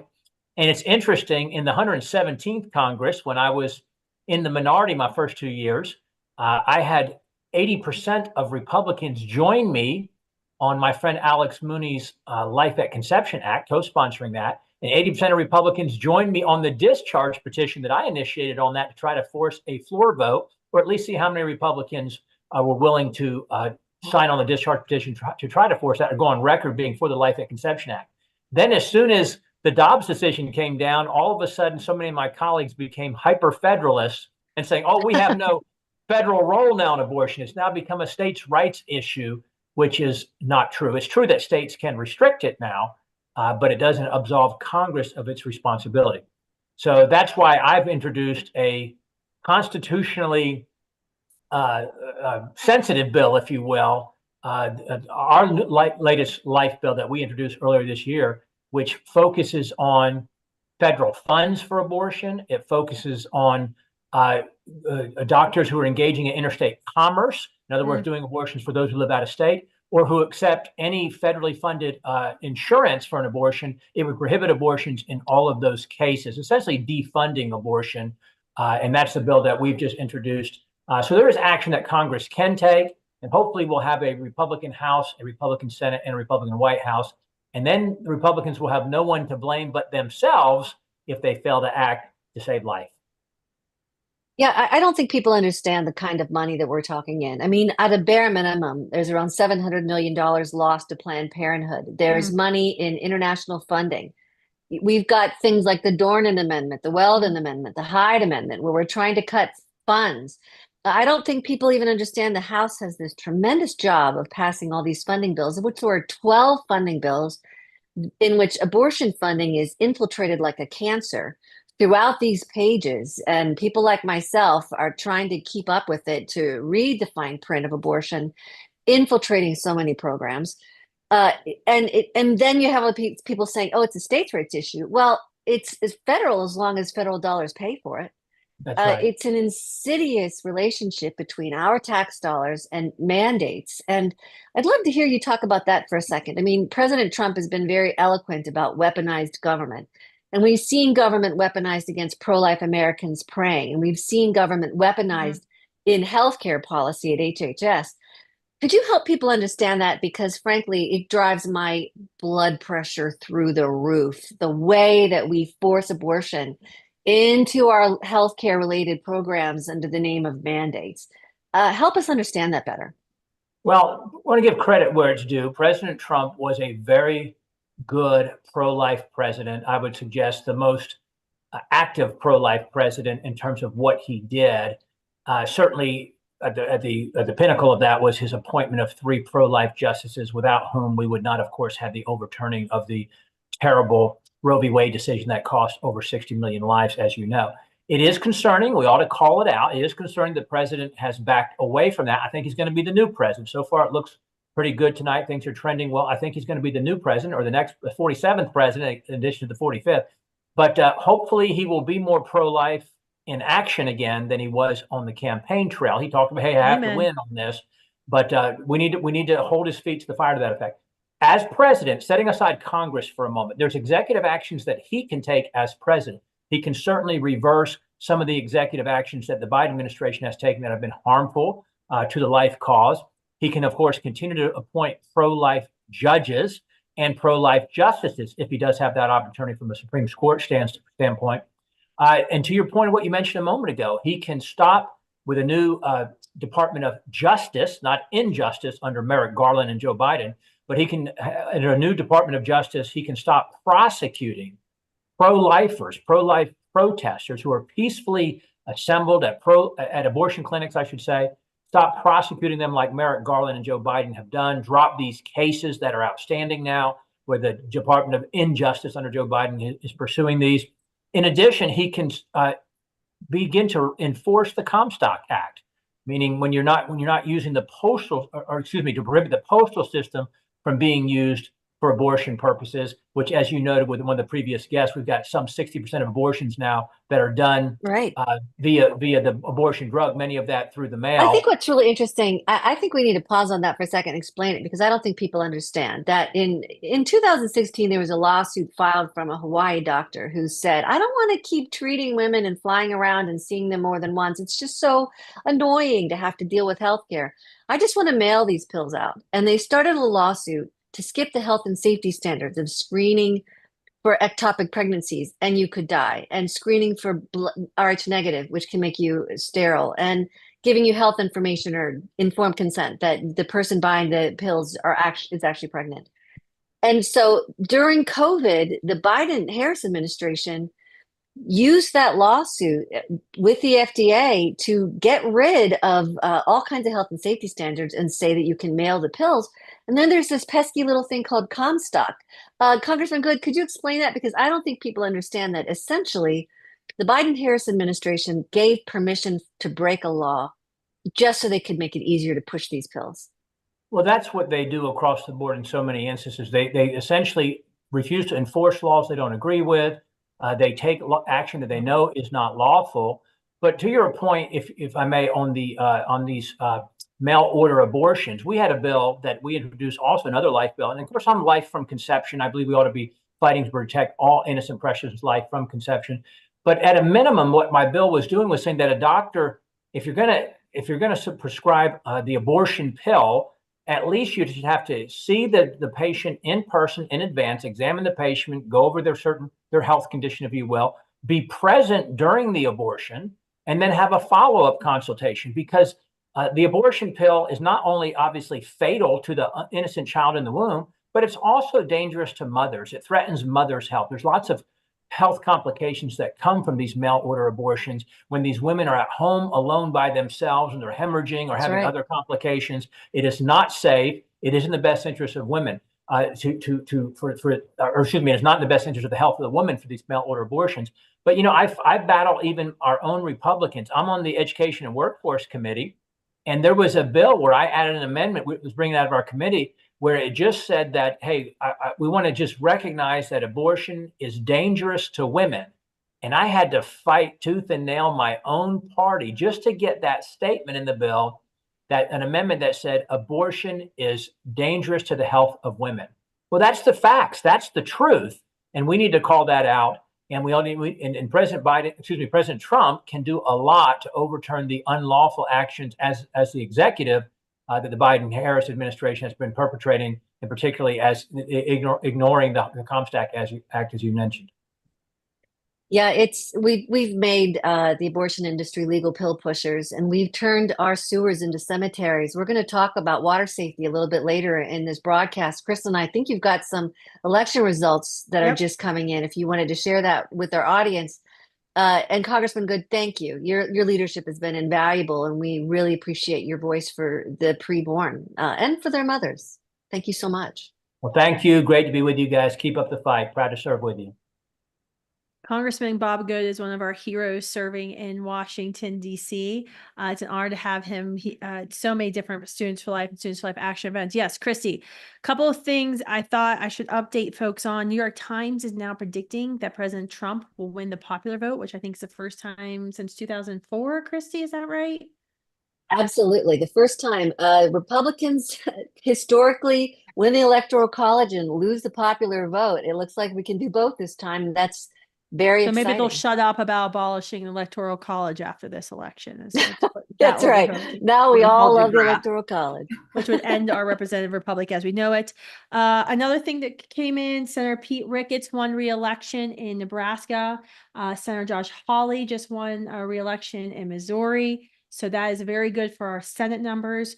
We are up to 49 Republicans in the Senate. You need 51 for a majority. So we are so close. The Nevada, Montana races are going to be important. We're at 205 electoral votes to 117 for Harris. Another thing that was interesting, one of our former Dustin, EDs at Students for Life Action, is texting me. He wasn't watching live. He's been texting me. I said, you keep texting me when I'm live. He's helping me out here. A CBS News exit poll in Michigan, per their polling team, tweeted, quote, younger voters 18 to 29 are narrowly going for Trump right now in Michigan. This deficit for Harris is in large part to young men in Michigan who seem to be more pro-Trump. I could have told you that. I'm on campuses all semester. That is massive. Super excited about that. CNN has officially called Ohio for Trump, which I think Fox called before. Decision Desk has called Georgia for Trump. We'll see if Fox and CNN and others follow. Decision Desk tends to be a little early on their calls. But Trump is leading in Georgia 52 to 47. That is going to be the black male vote, which actually he won one of the highest percentages ever in 2020, Donald Trump. And that percentage has actually even grown this year. There's a tie in Arizona with 49% counted. Harris is slightly ahead in Wisconsin and in Michigan. There is a tie in Virginia with 68% ballots counted. That is going to be a big deal. That would be a major upset if we saw Virginia flip. Very excited for that. I'll be very happy for all my friends in the rest of Virginia who always seem to have to pay for the bad, stupid decisions of Fairfax and Arlington County. So I'll be very happy. Jed, this one is for you if we win. And now I'm going to bring in Chanel Jacobs, our VP ED of Students for Life Actions. We'll be introducing our next special guest. I'm really looking forward to this conversation. Hey, thank you, Kristin. We're excited to welcome Andy Roth, who is from the State Freedom Caucus Network, who are key allies of Students for Life Action in our legislative races and in state houses across the nation. Thanks for joining us, Andy. Hi, thanks for having me. Yeah, we're glad to have you here. Let's just start with your perspective on Virginia. You had mentioned that while it's somewhat of a long shot, it could be a pivotal moment if Trump wins. What impact do you think a close race in Virginia will have on the pro-life movement, legislative elections, conservative advocacy, everything moving forward? Yeah, I actually work the polls in Virginia. I'm in Oakton, Virginia, which is in Fairfax County. I live in an 80-20 Biden area, but I worked the polls today, and I was handing out as many GOP ballots as the Democrats were. And I had a lot of people come up to me just more excited than ever. So I do think that at the end of the day, don't get mad at me, I do think that Virginia is going to go to Harris, but I do think that it's going to be such a tight margin that Trump is going to overperform as he is in a lot of these states. Virginia as a state and the state legislature has a lot of work to do, even though Youngkin is at the top. The legislature is very divided, and they have those off-year elections. So I'm not expecting a whole lot in Virginia, unfortunately. But just so your listeners know, I run the State Freedom Caucus Network, which, like the name sounds, we try to create freedom caucuses in the state capitals. And the Georgia Freedom Caucus was the first one that we launched in 2021. Then we went to South Carolina, then South Dakota. We're in Illinois, of all places, Arizona, Pennsylvania. So we have 12 of them all together. And so what I'm looking at tonight, more than anything, is a lot of these ballot measures that are in the states. We already heard the great news about Florida, but I'm looking at Amendment 3 in Missouri. That's going to be a very close one. South Dakota, the numbers are still kind of slow to come in, but I'm loving what I'm seeing there. That amendment's going to go down along with some other radical liberal amendments that are on the ballot there. We have to worry about Montana and Arizona too, that I'm looking at because we're involved in those states. So it's sort of a mixed bag, but at the end of the day, with Trump winning, and I believe that he will win, I do like what I'm seeing. And I am also tracking a lot of House Freedom Caucus races. And fortunately for me and my job, all of our State Freedom Caucus members across the state pretty much had their races decided in the primaries. So our State Freedom Caucuses are going to be fine, and they're going to be rocking and rolling coming into 2025. Excellent. Well, we found that some of the same establishment leaders who block our pro-life bills in state legislatures are also the ones stopping legislation put forward by the Freedom Caucus. And so after a lot of notable primary wins with some of those establishment Republicans being unseated, what states do you see the most promise in for the Freedom Caucuses, for the advancement of pro-life legislation and other priorities going forward? Well, I'll give you one bad example first. Our Missouri Freedom Caucus, they spent all of this year fighting for IP reform, which is called initiative petition reform. And Florida is a perfect example. In order for something to pass on the ballot in Florida, you need 60%. In Missouri, it's only 50 plus 1%. And it has been established by the state Republican Party in Missouri that IP reform be the #1 issue. And they have been saying that for years and years. And our Missouri Freedom Caucus launched at the beginning of this year saying, okay, let's do it. And they spent the entire session this year trying to pass IP reform so that it could look more like Florida when it comes to these ballot measures. And the only people that were stopping us from passing the reforms were the establishment Republicans in Jefferson City. And we got that bill to the 1 yard line. And at the end of the day, it was Republican leadership that lost it. And then let me add on to that. The incoming Speaker of the Missouri House is a Republican, and he has said that he will not fight Amendment 3, which is the abortion amendment, if it passes. They won't try to legislatively fix it. I just learned today that our vice chairman, state House member Justin Sparks, just got punished by the incoming speaker because he publicly challenged that speaker, and he got punished by he had his office taken away from him. So when he goes back into the legislature, he will not have an office because of the punitive measures of the speaker. So that's the bad news. Although we're going to take that and fight even harder in Missouri. In Wyoming, our Wyoming Freedom Caucus launched last year with only 8 members. And quickly, within a few months, we were able to double in size from 8 members to 16. Now, I'm going to throw a bunch of numbers at you, but in the Wyoming House, there are 57 Republicans to only 5 Democrats. 57 to 5. So you would think that we would be able to pass all sorts of amazing legislation. And we did, frankly, on abortion. We were able to ban chemical pills and other things. But for the most part, that 57 to 5 majority is fake. When you look at the actual voting records, it's 26 conservatives to 36 liberals. So liberal Democrats are in charge of the Wyoming House. Now, the great news is that our Wyoming Freedom Caucus not only won all their re-elections, but they recruited a lot of candidates. And starting in 2025, we will have a conservative majority in the Wyoming House, and a Wyoming Freedom Caucus member will be the Speaker of the Wyoming House.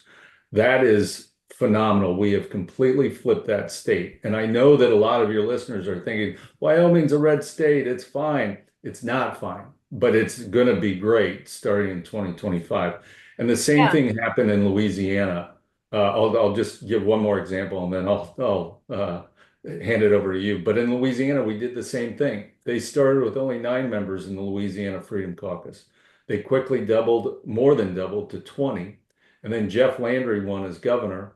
And now we're able to pass all sorts of wonderful legislation. So what I'm saying is that we've cracked the code. We now know how to win in these states. And it all starts at creating freedom caucuses, pushing the fight towards not only the radical left, but the GOP establishment. And then we can totally transform this country. And so I'm just thrilled at everything we're doing. And I'm thrilled to partner with allies like Students for Life. And I'm more excited for 2025 than ever. Thank you, Andy. Yeah. In Wyoming, we certainly know firsthand about some of the changes that we've seen there. The first time that we tried to pass that chemical abortion prevention bill in Wyoming, it failed its first vote.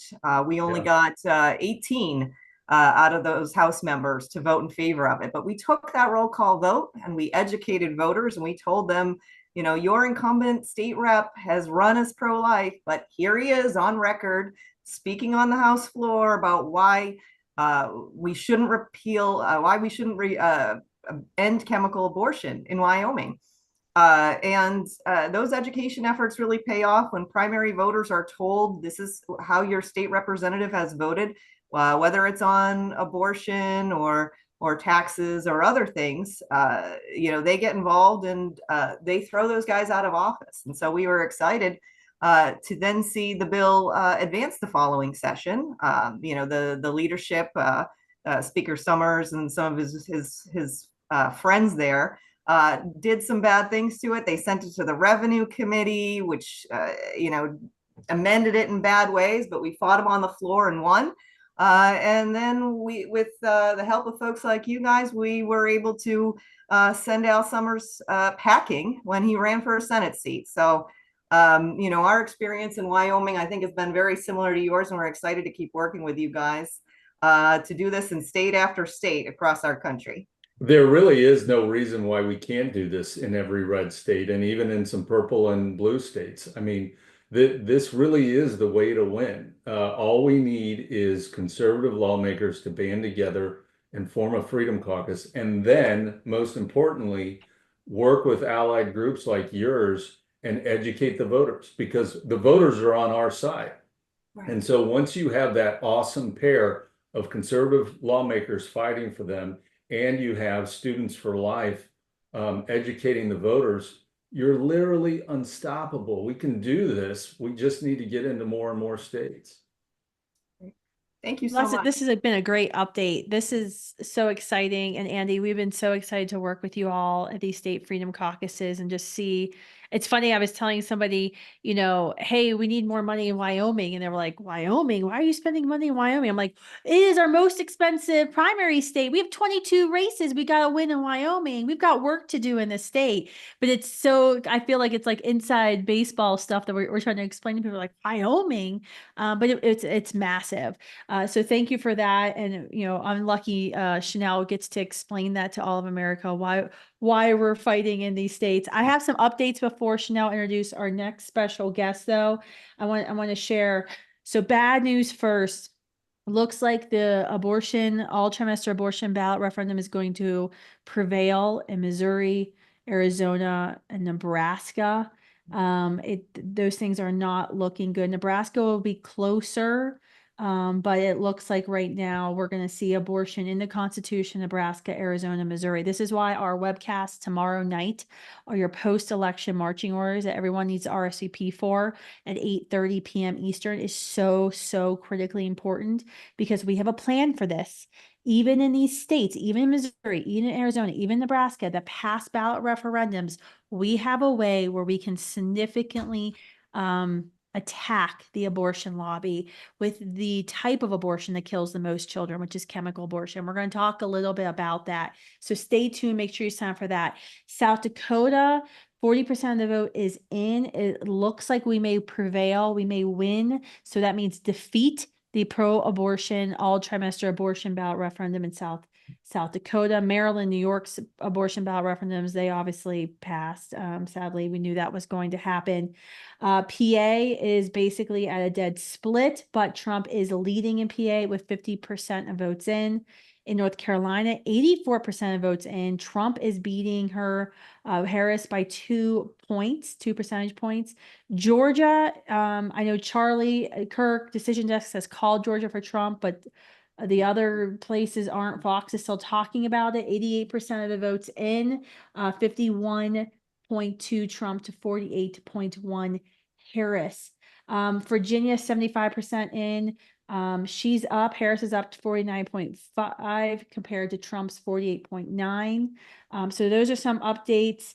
CNN has called Kansas and Iowa. If you all saw that fake push poll this weekend about Fake saying news. Kamala was winning in Iowa, that obviously didn't happen. New York Times has posted. Now, I would love to be in the New York Times newsroom tonight just to see this conversation and the crying that's probably happening. But the New York Times is predicting that Trump has nearly a 90% chance of victory. So you know that is something they do not want to do. Chanel, I will shut up.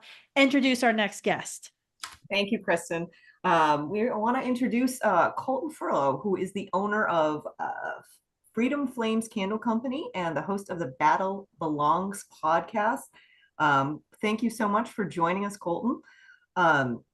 So let's jump right in. Why do you think churches need to speak about engaging in politics and defeating sin? Can you speak briefly to that? Yeah, well, thank you for having me. It's great to be with y'all tonight. My heart's skipping beats right now. I'm just waiting for these results to come in. But the fact that we're even talking about the need for the church to step up and fight against the slaughter of unborn children is absolutely crazy to me. I never thought that the church would shy away from standing up for God's truth. We know that in God's eyes, life begins before conception. He knew us before he formed us in the womb. So first of all, it's the church's place to be standing up for what's moral, what is good, and for biblical truth.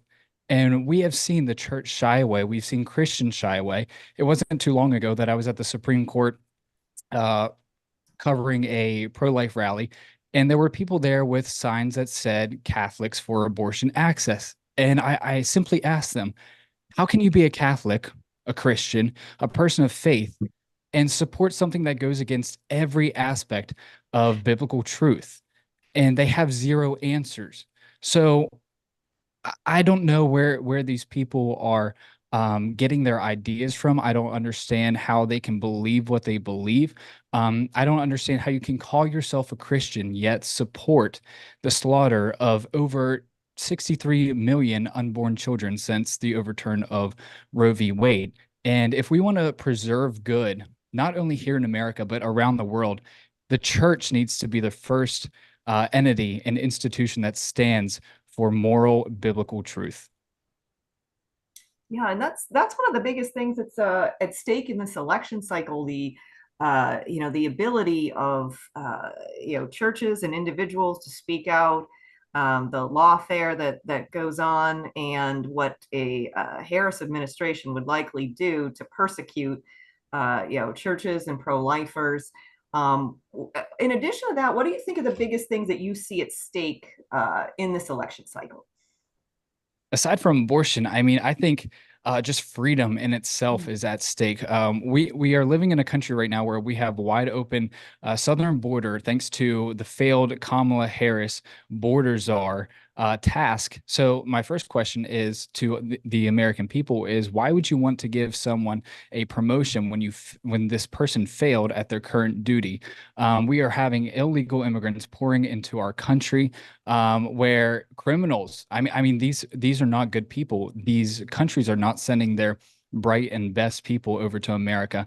We have seen people like Laken Riley murdered in Georgia. American citizens are under attack by criminals, drug cartel. We are seeing drug trafficking. We are seeing human trafficking. We are seeing child trafficking.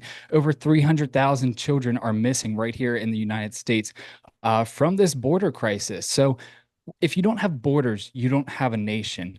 Aside from that, the economy. I'm a Gen Z voter.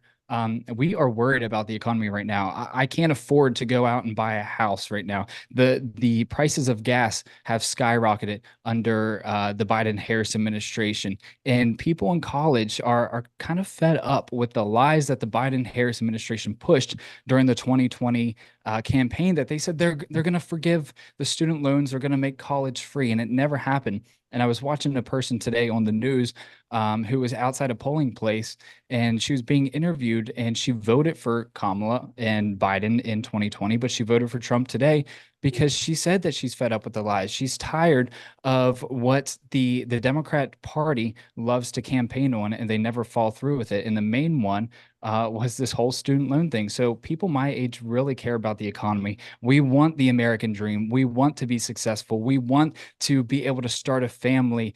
We want to be able to get our own house, and we cannot do that under a Democrat leadership. Well, Colton, thank you so much for coming on. That was so illuminating. It was so great to hear from your perspective as a Gen Z social media influencer and voter. I've got some new updates I want to share before we go to our next segment here. Things have been coming in at a rapid pace. The big news that folks need to know is CNN's reporting that 3 House of Representative seats have flipped. I believe that gives us a 5-seat majority in the House if things continue to track and go well. Hopefully we get more. This is actually what Speaker Mike Johnson was predicting the other day. He was thinking, at minimum, probably a 5-seat majority. That's going to be massive. Super, super excited for that. Carrie Lake looks like she's going to go down in Arizona. She's this pro-choice Republican, said she was pro-life the first time she ran, then she was pro-choice. So, kind of sad because we need those seats. But Trump and Harris look like they're neck and neck in Arizona right now, even with the ballot referendum, the pro-abortion side winning on that. So those are some updates that we wanted to get out to you right now. It looks like they still haven't called North Carolina on Fox. Someone tell me if I'm wrong. But New York Times is, once again, pushing a 90% chance that Trump wins, which once again, I wish I was sitting in some of these newsrooms tonight. Nevada is still too close to call. Pennsylvania is still too close to call. Trump 50.8 to Harris 48.2.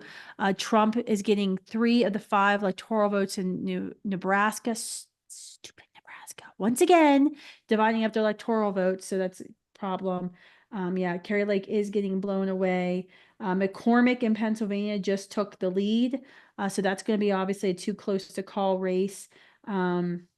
Ohio, I was saying they were looking good for the Republican challenger Moreno, which would be a pickup. That's good. Oh, Senator Braun, who is running for Indiana governor, not a surprise. He was just called for his race. That's going to be a great one. Obviously, Jim Banks, who's a congressman, awesome pro-lifer. He's now moved up to take Braun's seat in the Senate. That's going to be amazing. So we are still at 211 electoral votes for Trump, 117 for Harris. So I'm going to give it back to you, Chanel, and let's introduce, we have 2 new guests coming on, 2 staffers with Students for Life. So I'm super excited for us to introduce them. The first person is going to be Jordan Britton. She is our Pacific Southwest Regional Coordinator. She has been on the ground in Arizona, door knocking like every weekend, going to like all the things constantly. All I hear from everyone in Arizona is what a superstar Jordan Britton is. Then the other superstar on the other side of the country is Mary Logan Miskey. Mary Logan is our Southeast Campus Formation Coordinator. She's been on the ground in Miami doing all that she can for the ballot referendums there. These are 2 pro-life heroes when you think about what we've been faced and what they've been faced with on the ground with the ballot referendum. So Chanel, why don't you interview our heroes and see what they can report from Arizona and Florida? Yeah, so we're super excited that we were able to defeat Amendment 4 in Florida tonight. So we wanted to hear from some of the young ladies that have been on the ground and engaging against these amendments for the past, oh gosh, since they were in the signature gathering phase with our decline to sign efforts, urging voters to reject them from the minute that the signature papers were being circulated. So Mary Logan, what can you tell us about your efforts against Amendment 4? What were some of the highlights of what you folks did that wound up being successful? Yeah. First of all, I'm completely elated. I can't stop smiling, to be honest. This is such a huge win, especially as a Florida native myself. So this is just really exciting. Not only does it show that we can win, but we can win big with even abortion on the ballot. So I'd love to brag about our students here and talk about all the amazing things that we've been able to do this year. But we've been able to host the Abortion on the Ballot Fall Tour. We went to 16 different college campuses across the entire state. That was both public and private universities. We were also able to have several door knocking deployment opportunities for students, and we nearly knocked on over 10,000 doors. We had so many of our students engaging in several conversations, both on and off campus and on the grounds. And I'm really happy that our hard work has paid off, and it really shows that. We've had so many interactions with students and have been able to actually help post-abortive women in our state and even help students who are facing unplanned pregnancies as well. And so that's really exciting news. Shout out to our other staffers in Florida, Andy Sicola, Chanel, of course, and our Florida Regional Coordinator, Kristen Murray. I'm very proud of them and the work that we've been able to do in Students for Life. And I think it again sets this powerful standard that we can beat abortion when it's on the ballot. I think it's very encouraging to see that. Even if this is maybe the only win that we get with abortion on the ballot, we'll take it, because we can now set that standard and precedent for other states to come as well. And so our work is far from over.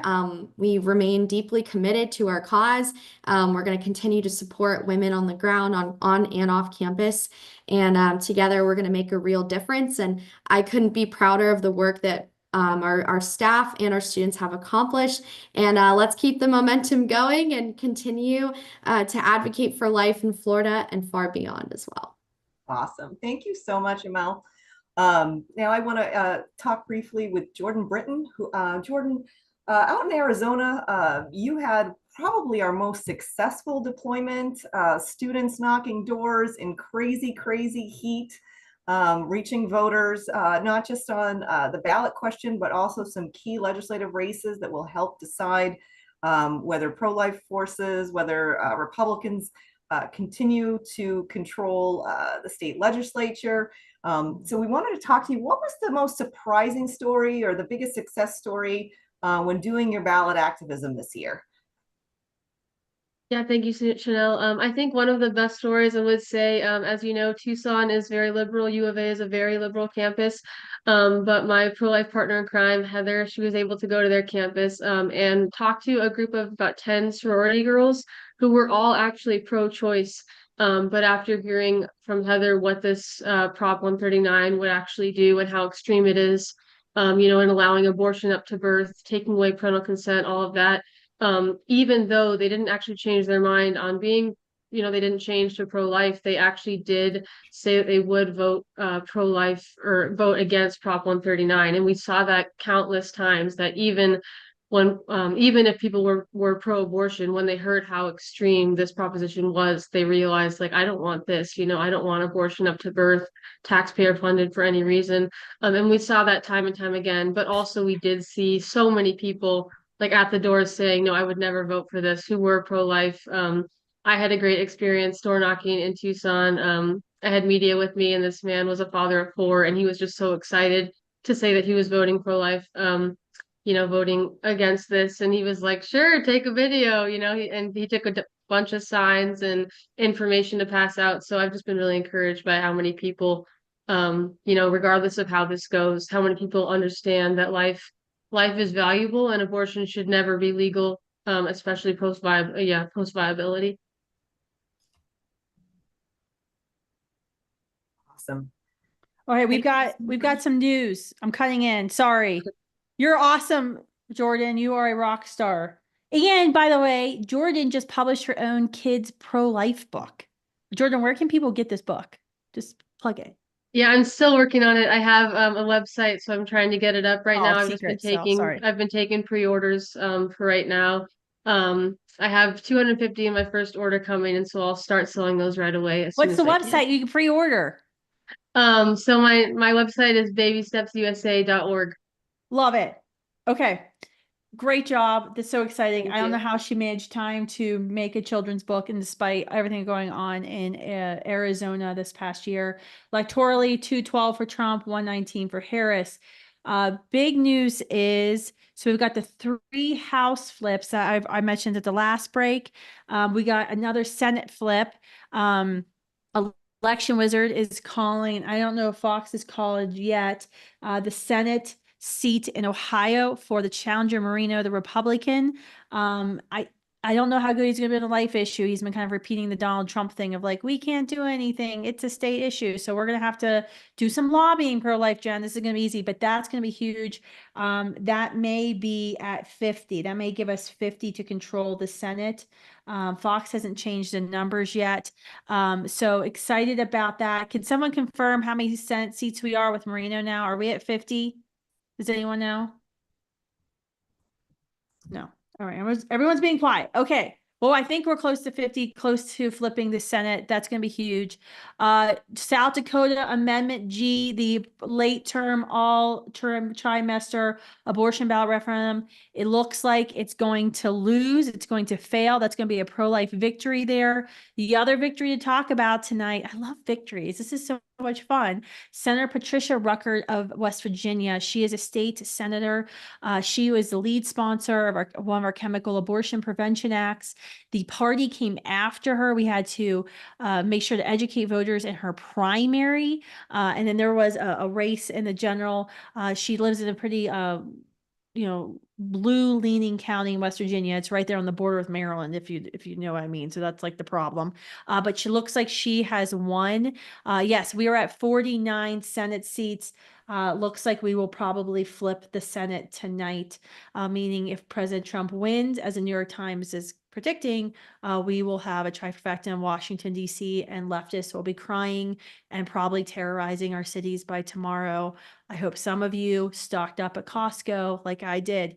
All right, Chanel, can you introduce our next rock stars? We have some amazing heroes that are on the line. These are like my heroes that are on the line. So I hope you are as excited as I am about these next guests, because I am gay. Like, these are the guys that we elect to the State House who go and engage the fights. We can send out angry text messages and emails and direct mail letters, but it's kind of easy because I'm sitting behind a desk and I'm thousands of miles away sometimes. These are the guys who have to go up to their colleagues at their state houses and demand they take the tough vote standing up for babies. So excited. Go ahead, Chanel, take it away. Thank you so much, Kristin. We're super excited about the recent election outcomes, particularly in the primary. And these wins, our next few guests are representative of them. They will help advance Students for Life Action's legislative priorities as we enter the next legislative session. But before we get to all that, first we have Oklahoma Republican Party Chairman and State Senator Nathan Dahm. Senator Dahm has been somebody we work with for a long time, who helped force roll call votes for us, and who helped pass a bill that he sponsored that we were instrumental in getting filed, Oklahoma's Life at Conception Act, which was part of which was struck down recently by some of their state Supreme Court judges. And we have an update, I think, that it looks like those races are very, very close. Those three judges who were appointed by Democratic governors, we engaged in an effort along with the Oklahoma GOP to deny them their reelection. So with that, I will turn things over briefly to Senator Dahm. What results do you see tonight in those judicial races, some of the other legislative races that will really impact legislation going forward? Oh, you're muted. Oh, I think you're muted, Senator Dahm. Let's see. Here we go. All right. Okay, great. Well, thank you all. Yes, always love working with Students for Life and Students for Life Action, everything that you guys have done in Oklahoma. We have made huge strides. As you mentioned, we passed Senate Bill 612, which was the Life at Conception Act, one of the last ones passed in the United States. And fairly quickly, our liberal Supreme Court threw that out, and they found a right to abortion in the Oklahoma Constitution that does not exist. Three of these judges were up for retention tonight. And in Oklahoma's history, we have never once voted out a single judge on a judicial retention ballot until tonight. So this is a historic night. One of them has been defeated. The other two looks like they might just get through by the skin of their teeth. We're talking 49.5 to 50.5. I mean, less than 1 percentage point vote that they're just barely getting by. And normally they sail through with 60+% of the vote. So thankful for what you all have done to make this historic event happen. We've put them all on notice by one of them going down and being removed. And the other two are absolutely on notice, knowing that they had to spend millions of dollars and call in reinforcements from across the country to try to defend their liberal records. So we're very excited about the future here in Oklahoma. I know you have one of our new senators who just won here tonight, Kendall Sakieri, coming up, and she's going to be a rock star that I'm so thankful that you all are going to continue to work with her. And I look forward to working with you all in the future in whatever capacity I'm in. But thank you for leading the charge of protecting life. Thank you so much, Senator Dahm. Switching things over to South Carolina and to Representative John McCravey. So in terms of other big defeats, in addition to that judicial race, one of the things that we've highlighted throughout the evening was the sister senators in South Carolina going down in defeat. And we're excited to have you on to talk about your Human Life Protection Act, which will hopefully have the math to be successful in the state Senate now, with some of those individuals who had filibustered it gone. So we're excited to have Rep. McCravey on to talk about that. Well, thank you so much. And it's an honor to be on with you folks. You have made a difference not only in our nation, but right here in South Carolina by flipping those seats back in the primaries. We now have 3 pro-life senators that were not pro-life before. And in addition to that, looks like we're going to flip a couple of other Democrat seats in the Senate, which was our issue, was the Senate all along. So we exacted, promises from our leadership in the Senate and the House to bring up the Human Life Protection Act this year. So we made deals, and we're going to hold them to that. And we're looking forward to doing that this year, and looking forward to your support again with that, because I think we have a state that's ripe and ready for that. We need to go beyond the heartbeat bill and go ahead and protect all of our children when a woman is known to be pregnant. Excellent. Thank you so much, Representative. We're so excited that you're going to be reintroducing that bill. We expect, as you said, smooth sailing again in the House, and perhaps even smooth sailing in the Senate. And we'll keep everybody posted about what they can do to help protect all preborn babies in South Carolina and make that state abortion free. I'm cheering you on, Senator. Hey. So now we're going to go to Senator-elect Kendall Secchieri. Kendall is somebody who has successfully challenged an incumbent. Congratulations on your election tonight. What did the election results reveal about voters' concerns regarding pro-life issues in Oklahoma? And how does your election shape what's coming up in the incoming legislative session in Oklahoma with your defeating an incumbent? Well, thanks for having me on and letting me speak to my election tonight. We won with 80% of the vote. I'm very excited to say we might have the highest one of the night. I'm not sure yet, but proud of that. And yeah, we beat out an incumbent in the primary. A big attribute thanks to Students for Life in the end, and Senator Dom, getting a roll call vote on my incumbent and finally getting, some light shown on where these people really stand. So when that mailer came out and Students for Life got involved, that was really like the switch of the game, it felt like.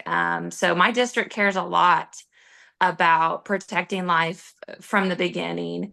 And I had a lot of phone calls and texts and emails over that revealing vote. People just felt like the wool was pulled over their eyes. So job well done to you guys. Kudos to Senator Dom for making that happen. And yeah, I think it was evident tonight that after I beat the Republican primary incumbent, that we did not want a Democrat in there that was not for pro-life in any way, shape, or form.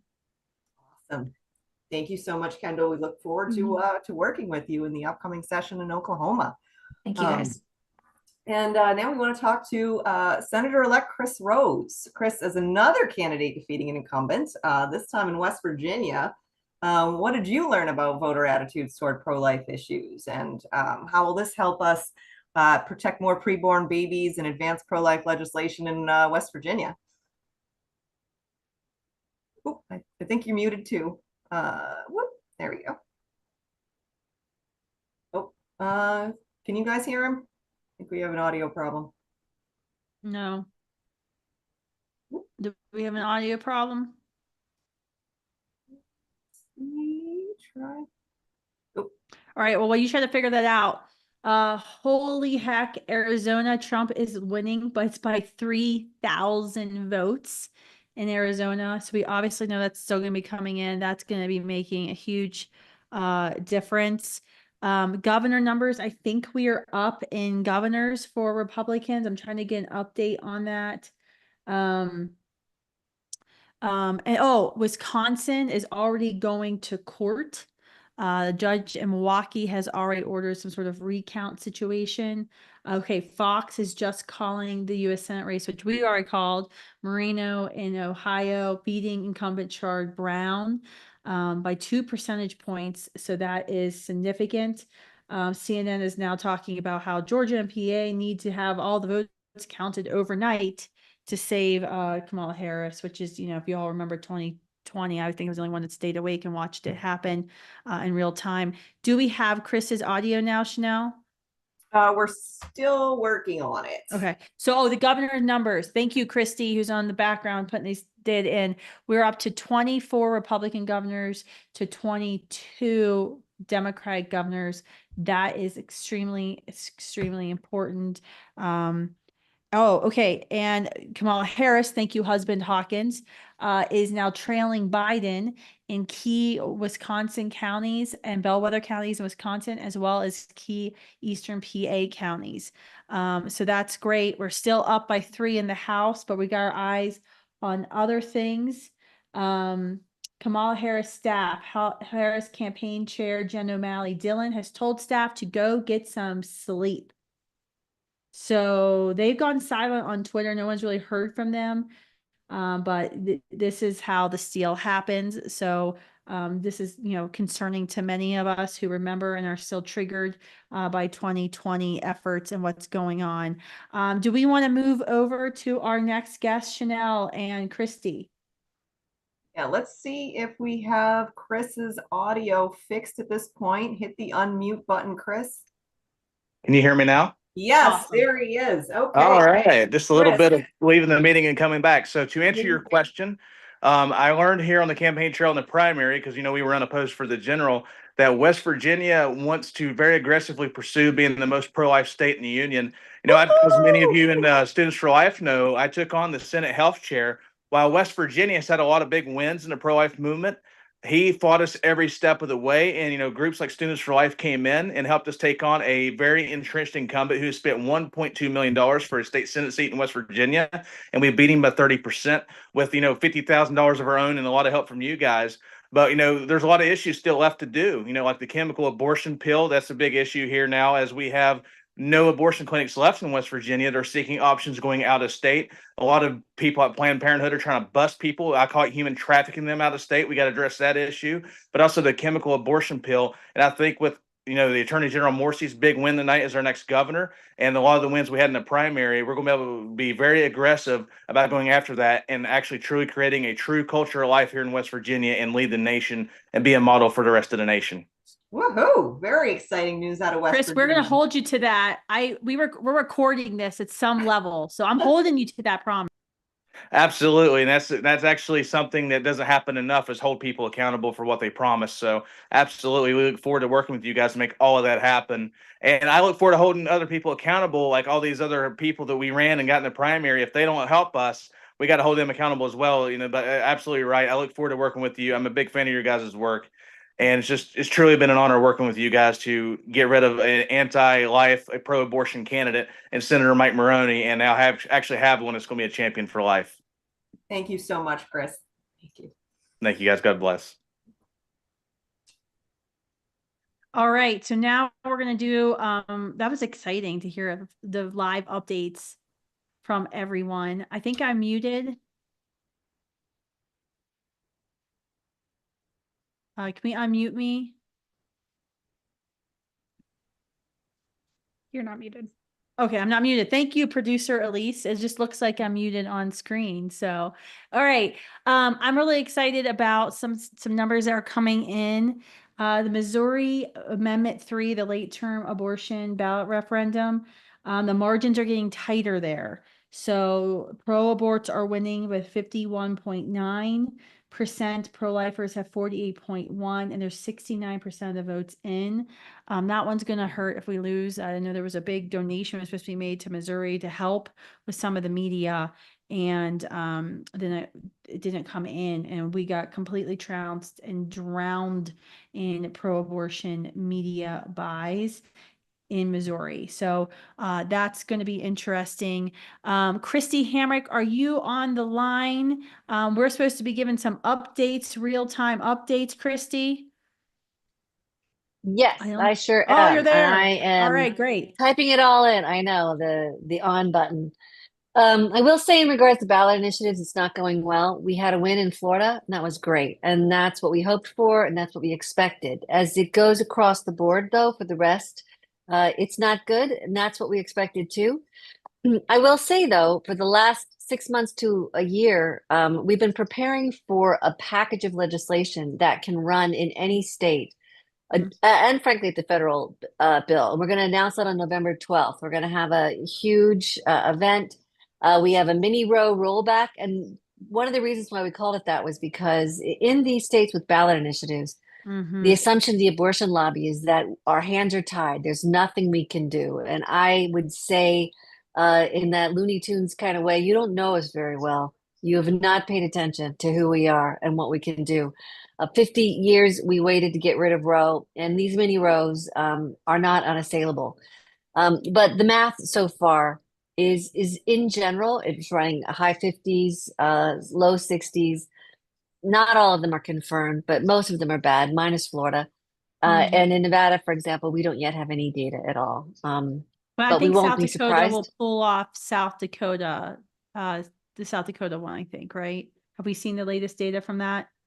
What we have in South Dakota, let me pull it up. I dropped it in the chat. South Dakota right now, they only have 23% of the vote in. Okay. And right now it is no at 64.1%. That's a good number. I like that. That's the right kind bordering. of direction. Yeah. Yeah, So that's in the right direction. Missouri, it's going to be a hard battle, but like I said, it's getting close. it's getting close. That's right. Arizona right now, they've got 48% in with a 63% yes. Missouri, they have That'd probably be a loss for 73% us. in with 54% yes. So these aren't high numbers. One of the things that's been interesting, though, when you look at the reporting about ballot initiatives, is that states are talking about how they've made it too easy for outside interest groups to come in and manipulate state constitutions. Yeah. So Ohio, for example, tried to change it to 60% in the 11th hour. It didn't work. And that's what Florida had. With Florida, if you want to change the state's constitution, it was 60% margin as opposed to just 50+1. I know a lot of states are talking about that. And I'm not sure that most people understand that not every state in the union, it's only 30 some where you can come in with the ballot initiative. I do think, though, the big miscalculation that the abortion lobby has made is they set up these get out the vote efforts for the Biden-Harris administration and now the Harris-Walz administration. And what a goose egg that has been all night long. You don't see Harris riding the wave of these ballot initiatives to big wins. I find that fascinating, and the joke's on you, that just didn't work the way that they thought. Couldn't love it more. We are going to have work to do to go back in and fix these laws. We do have a plan for that legislatively. Another thing that we can do is frankly go back and do a different kind of ballot initiative to be more precise, but we're all going to end up in court. And Kristan, I know you know what that's like. We're getting ready for court all the time. But that to me is where these ballot initiatives are going. They're heading to court because these are undefined. You'd look at a word like health, for example. Health is not a medical world. Health is a legal word, and it means abortion through all 9 months for any reason whatsoever, and sometimes with taxpayer money. So we're just going to have to go hard on these things. I know we've got a video coming up, Kristan, but yeah, let me turn it back to you. Yeah, you find more data. I'll share my data. It looks like the Dems picked up 1 House seat. So we're 162 Republicans in the House, 108 Democrats in the House. So there's still 3 flips for Republicans, but we lost 1. So it kind of only means 2 flips now. Now Fox is officially calling 50 Senate seats with Marino.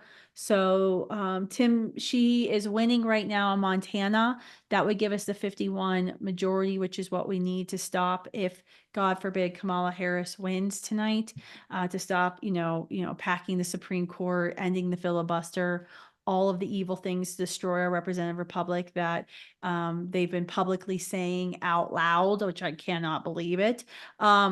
So if we win the Montana seat, it's only, I think it's like 10% in on the vote. So it's way too early to call Montana what's happening in Montana. And I was just looking at the screen, and I can't tell if the bane of Montana's existence, Bozeman, where all the Californians moved, has been reporting in. I don't think so with the numbers looking in. That's where the university is.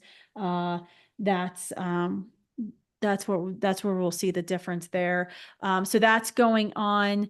Kristi, what else do we have to report that's coming in new? Fox is on commercial. I'm just seeing, we're still at 216 electoral votes, Trump, 193 Harris. I mean, it's all of the blue wall states, Wisconsin, Michigan, Pennsylvania, they're all saying too close to call. Has anyone seen any data? It's too close to call, Nevada? and the lawsuits are starting. Yeah. What we have in Nevada, let me pull that up. it really is getting, it's so tight, and the lawsuits are starting. And we've been saying all along, before this election, I think people need to understand, before we even got to tonight, there were Mark Eliason, Democratic operatives. Well, North Carolina was filed just called for Trump via the Oh, New York good. Times. That's very good. That needed to happen. And despite the horrific hurricane, which I was kind of concerned about where it hit, it sounds like North Carolina came through for President Trump. So that's huge. Sorry, keep going. Yeah, I don't see it real clear politics that Nevada is called as yet. But like I said, lawsuits are starting. There were 160 plus lawsuits that were engaged before this ever got started.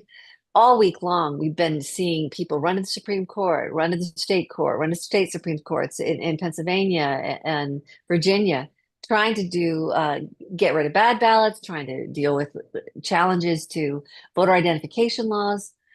So, like I said, Wisconsin already has started. They want to have a certain kind of recount related to the mail-in ballots. I think it's gonna take us a while to know.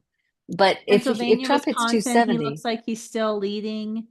Wisconsin, 65% of the votes in. He looks like he's up by 80 some thousand votes. Pennsylvania, 75% in.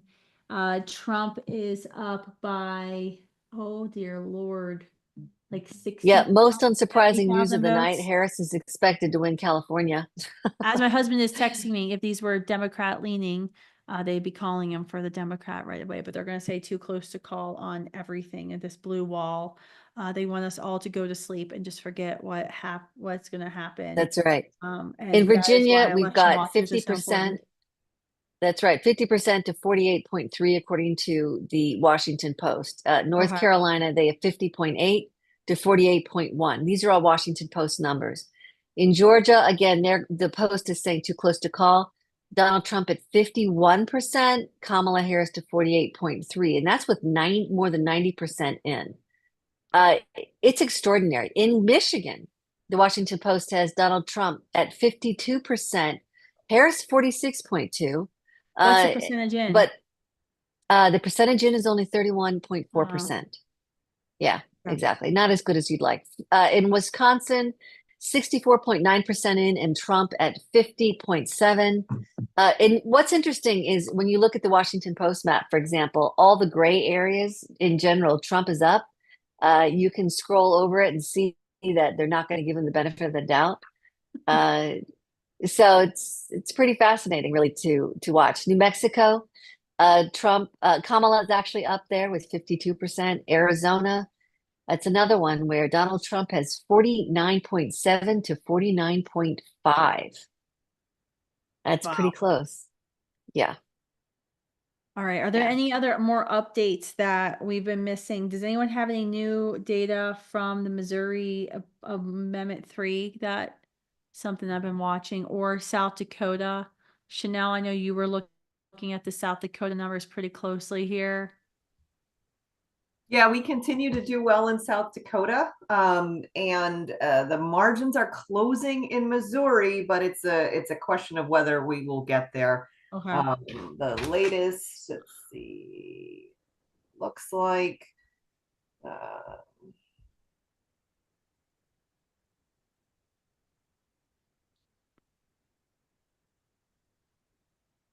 yeah, on Amendment 3 in Missouri, with about 70% reporting, the yes side is at 52% and the no side is at 48%. So that one's a nail biter in Missouri. Okay. What do we have any updates? Our next guest has just gotten on, but we got a few minutes. Are there any updates that you need updates about state legislative races? I know there's like 100 our team is tracking right now. Yeah, we have a handful of folks who were reelected in North Carolina, races that we had engaged in. The big fight for North Carolina is to retain the Republican supermajority, because Republicans will need, every vote to pass legislation protecting more preborn babies. Right now, the state has a 12-week abortion prevention act, but they could easily use that supermajority to go to protect life at conception. But they would need every Republican vote to do it, as they did when they enacted the 12-week protection. The governor will continue to be a Democrat in North Carolina, so he would veto any protection, and we would need every Republican vote to override that veto. So re-electing good incumbents in North Carolina is important. We're still awaiting the results on a couple of races where we had open seats and where we had challengers to Democrat pro-abortion legislators in North Carolina. But we're excited that those races are very close, and we're still waiting for the final results in those cases. And that's where we stand right now in North Carolina. That's awesome. And my husband's texting me that Trump is still up in Minnesota by 131,000 votes. Now, this is Tim Walz's home state, and this is a state that, like, in 1984, when every state went red except for one state, it was Minnesota, because there's like something in the water in Minnesota, and I don't know what goes on in Minnesota. Well, I do know what goes on in Minnesota. I lived there for 4 years, but what the hell? I don't know. It still baffles me. But that's crazy. Trump's not going to win Minnesota, but I think I like making them sweat, especially in Tim Walz's state. Maybe it's a repudiation of how extreme and out of touch he is. Kristi, before we go to our next guest, let's talk. Oh, I have a special guest of my own just came in. Oh, hi, my mini. Look. Oh, look. If you guys are getting stressed out with the election, look at the puppy. Oh, there's a puppy. Kristi, we've been talking a little bit about the ballot referendum situation. How are we going to overcome and work through now abortion being in some of these states' constitutions? We have a little project, and you kind of already teased out the water. We have a short video we want to play. But before we do that, can you just give us a little bit more information here? I just feel like we teased it out, but secret what's the strategy of sauce. the water? Here's the thing. Even if you support abortion, that is not an argument for dumping blood, placenta tissue, and human remains into our drinking water. And the fact is, that is a dangerous and deadly pathogen that we're really just exposing all the population to. We've got a lot that's going to happen over the next couple months. We have research that's coming. We have legislation that's coming. But I really need everybody to think about this. If we are flushing 7 out of 10 abortions into the drinking water, what happens to what you're drinking? Where does it go? And one thing that was really fascinating to us is on the campaign trail in Trump's stump speech, he talked again and again and again about what a commitment he had to clean water and to the environment, how he had been a hero in this space, and he really had been, and how he was going to make sure we had, and I quote, crystal clear water. President Trump, we've got your back. We want there to be crystal clear water. As a matter of fact, we have a plan to help you get abortion out of the water. Some legislation coming, and we have a special video as a tribute to President Trump's Clean Water Initiative and the Clean Water for All Act. If we can roll tape, that would be great. Not roll tide, though, because go Vols. But can we roll tape?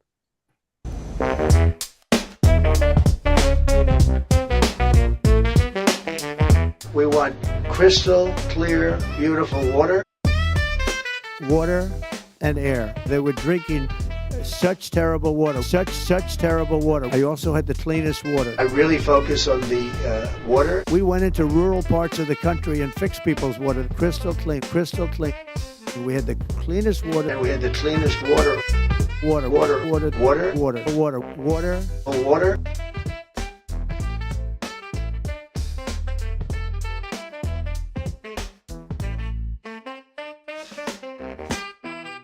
I think we're back live, and look, that is I have another exciting. puppy.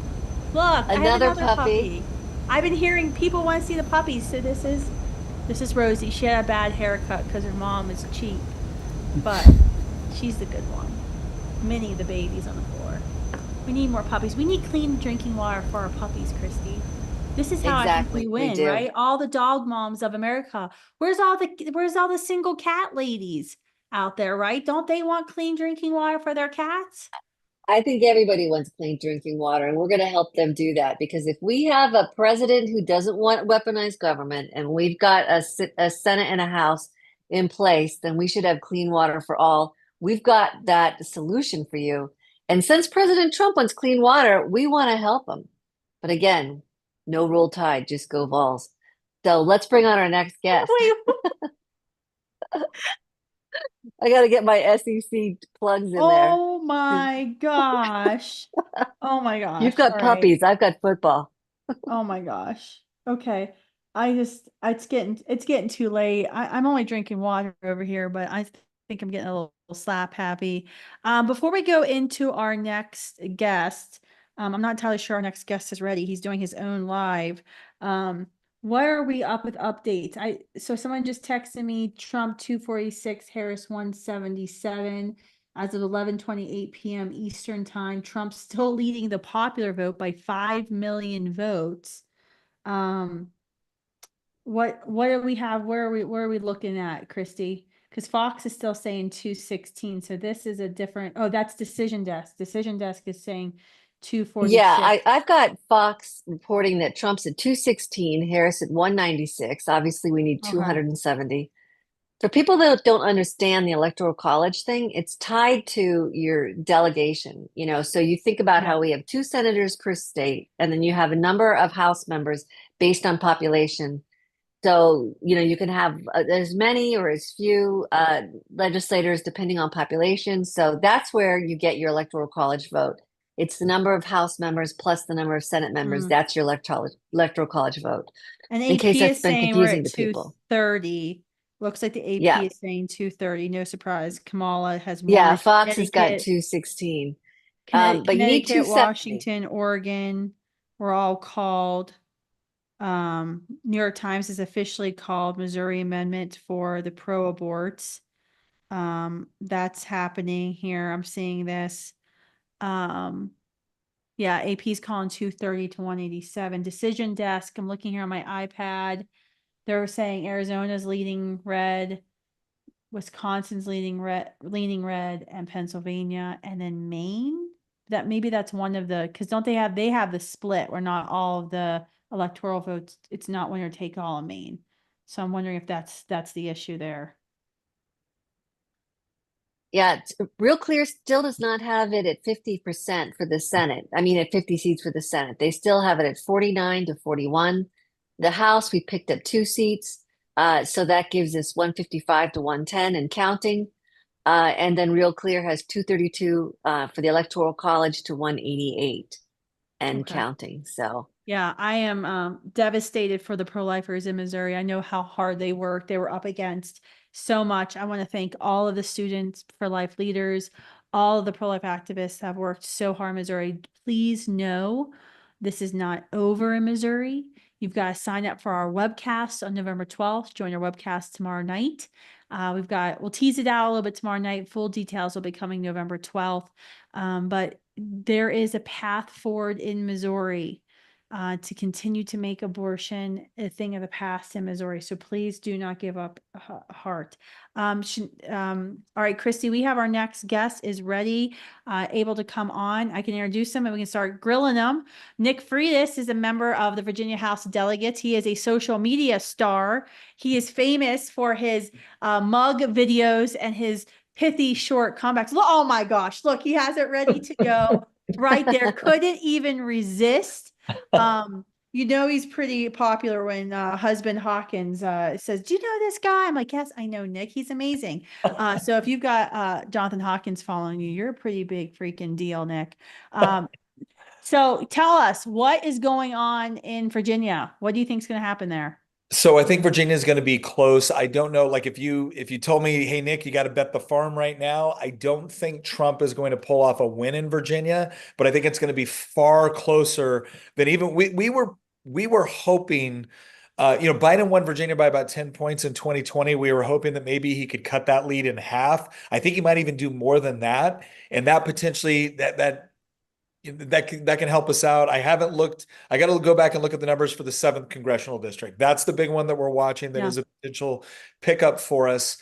But what this also does is this indicates that the situation, because next year is when Virginia has its state legislative races. That's going to be the House, the governor, the attorney general, and the lieutenant governor. And we desperately need to keep, those 3 top positions, but we have to take back the House.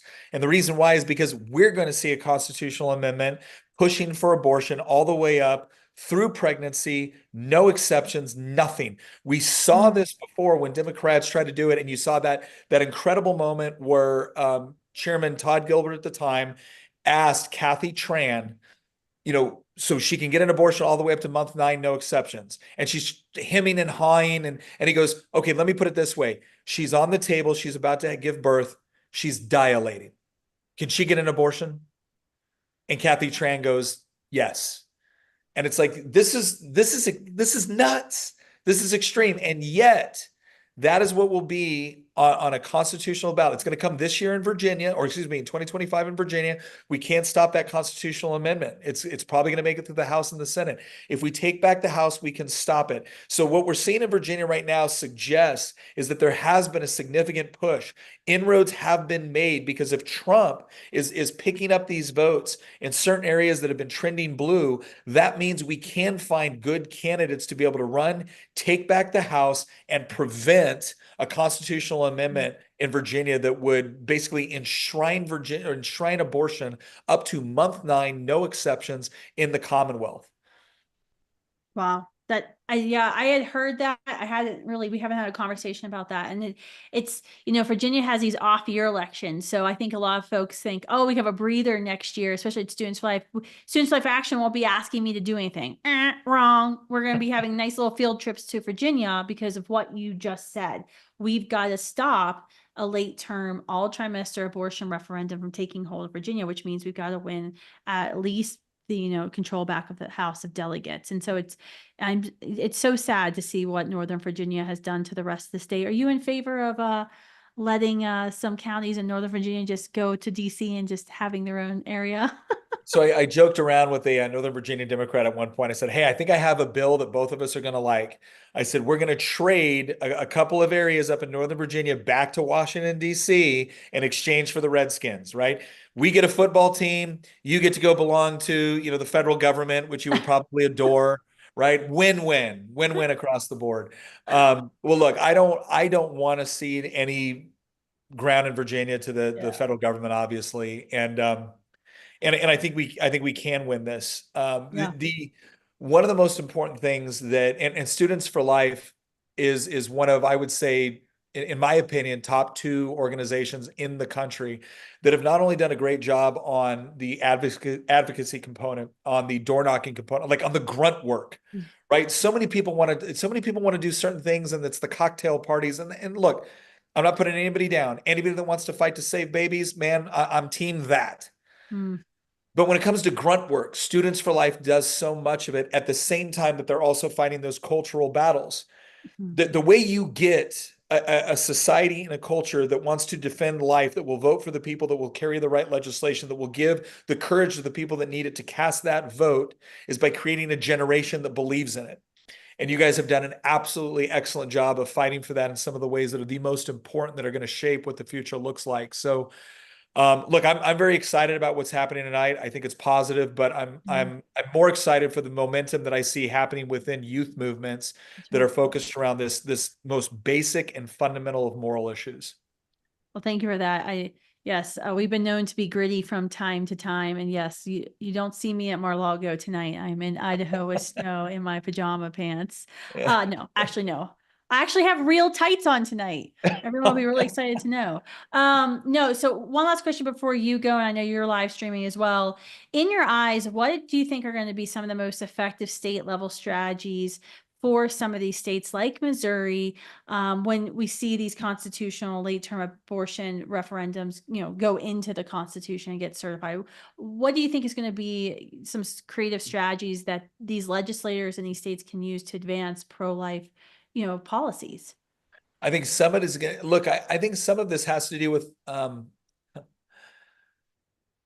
I want us to be a big tent to the extent that we are willing to work with people that, may not go the entire way that we would like them to, but are willing to philosophically move the ball down the field. But part of this also comes, and I believe this, when people that claim to be on our side demonstrate that they are not, there needs to be a price. There needs to be a price that is paid for that. Because if I'm all about trying to keep honest people honest. I'm all about trying to give people the courage that they need to do the right thing.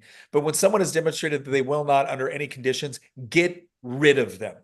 And being active in primaries is going to be something that we need to do, not for everybody, but we should probably pick a couple of races where we make our presence felt. Because when you're having those caucus meetings and when you're talking about what you're going to do and what you're going to carry and what the strategy is going to be, it can't just be all, well, this is too hot an issue. It's going to cost us our seat. I want some of these people to know that, you know what's also going to cost you your seat? Being a coward. Being a coward will cost you your seat. Being a traitor will cost you your seat. And so, look, I think that's going to be necessary in certain races. I think it's going to be necessary in certain races. And then the other part too is for us to be smart and strategic with the arguments that we make, to recognize that this is this is going to be a long-term cultural battle in some places. And so sometimes the legislation that we're going to pursue is not going to be as on the nose. Sometimes the legislation that we're going to pursue may be in the educational environment. It may be about, once again, making sure that students understand what is actually going on in the womb. Because I'm a firm believer that once you start to show people what is actually taking place, as opposed to the cheap marketing that you get from the abortion industry, all of a sudden people wake up to it. One of the most powerful things I have had sent to me on social media in the last several months was I talked about something on the life issue and about how all the Democrats were really offering people was abortion, abortion, abortion. And this one father responds to a post I made in X. And he goes, this was never an issue I really cared about, but it's been spoken about so much that it created a condition where he goes, I never really cared until I had to explain to my children what it actually was. And for anybody that has a small child, maybe under the age of 10, that is inquisitive enough to ask, but also inquisitive enough to not fall for the cheap marketing. It's about reproductive rights. What does that mean? It's about women's health care. What does that mean? Well, when a woman has a baby in her, and then what happens? He had to explain it. He had to strip away the cheap marketing and explain what it actually was, and it changed his mind on this. And so that's what we need to be looking about. We need to be looking at the states and the areas that we're going to be looking at. We need to look at the legislators. We need to look at the conditions in the ground. We need to be looking at what legislation we can do to kind of move the needle within our educational environments, within our youth. We need to once again reinvigorate this idea that one of the most beautiful and miraculous things that God ever gave to women was the ability to carry human life, and to view that as some sort of curse or something standing in the way of your fulfillment is just absolutely horrible, and we should treat it that way. So I think part of it is that it's picking the right strategy for the right state with the right legislators, having the right messaging, being smart about what we talk about. But look, I realize we can't get everything we want in certain places. And so we got to be smart. But man, if this isn't something that we as conservatives, if we can't conserve human life, what the hell exactly are we conserving? Amen. And so I think it's time that we push back a little bit, strategically, smartly. We push back against this narrative that we can never win this. Because if we can't win this issue, quite frankly, and I don't mean this flippantly, on some level, you don't deserve to win the rest. That's right. Thank you, Nick. That was awesome. And I appreciate you moving from one room to the house to the other to come and share some wisdom with us, because I think you're absolutely right. And that's exactly what we've been doing in Students for Life Action. It certainly doesn't make you very popular to hold Republicans accountable in the primary process. But it was an area that we felt when we started Students for Life Action, it was really a gap within the pro-life movement where we weren't seeing, we weren't seeing momentum. And that is what we've seen. We've demonstrated tonight with some of the victories, some of the legislators we had on before you, Nick, talking about how we were able to engage in the state races, in the primaries for like $1,100 a win. But now, we move to the general, and we have to do it strategically, because you realize sometimes you move to a right in a district, and then if the district's purple, you're going to lose that seat to a Democrat later. And sometimes you have to be, strategic about what elections you pick. However, we need to, it's the time we hold folks accountable. And I think that's going to be even more important than ever before, especially with Donald Trump and other federal Republicans, Moran Moreno, the Senator-elect Moreno from Ohio, saying things like, well, abortion's not a federal issue, it's a state issue. Well, that means the state government and the state leaders have to get to work. I'm going to give a couple updates here. Looks like Republicans are going to have a pickup of a U.S. congressional district in Pennsylvania, PA 7, which would be a pickup. It's a defeat of a U.S. congressman. So that would put us a +4 pickup. Well, really a net of +3 because of the one lost. It looks like the AP has called Virginia for Harris, and the U.S. congressional race that Delegate Frias mentioned earlier, CD7 Virginia, looks like the Democrat is winning on that. That is the congressional district for the Students for Life America headquarters. Much of our team was out there today off working in the polls. And don't, Minnesota is not disappointing. Kamala is leading in Minnesota again. So as we kind of predicted there. All right. So our next guest, I'm so excited to have on is Lindsey Graham. She is a co-founder of Pretty Little Patriots. She's an author and speaker. Lindsey, thanks for coming on tonight. Oh, Lindsey, you're muted, I think. Thank you so much for having me. Monumental night. Oh my word. It is going to be fun. I know we're like going to be done with this live stream in 15 minutes, and I think I'm going live on my Facebook account. Oh my gosh. Because I'm a mountain time, but it looks like it's not. We're not going to know some things because they're holding all the blue wall states back, refusing.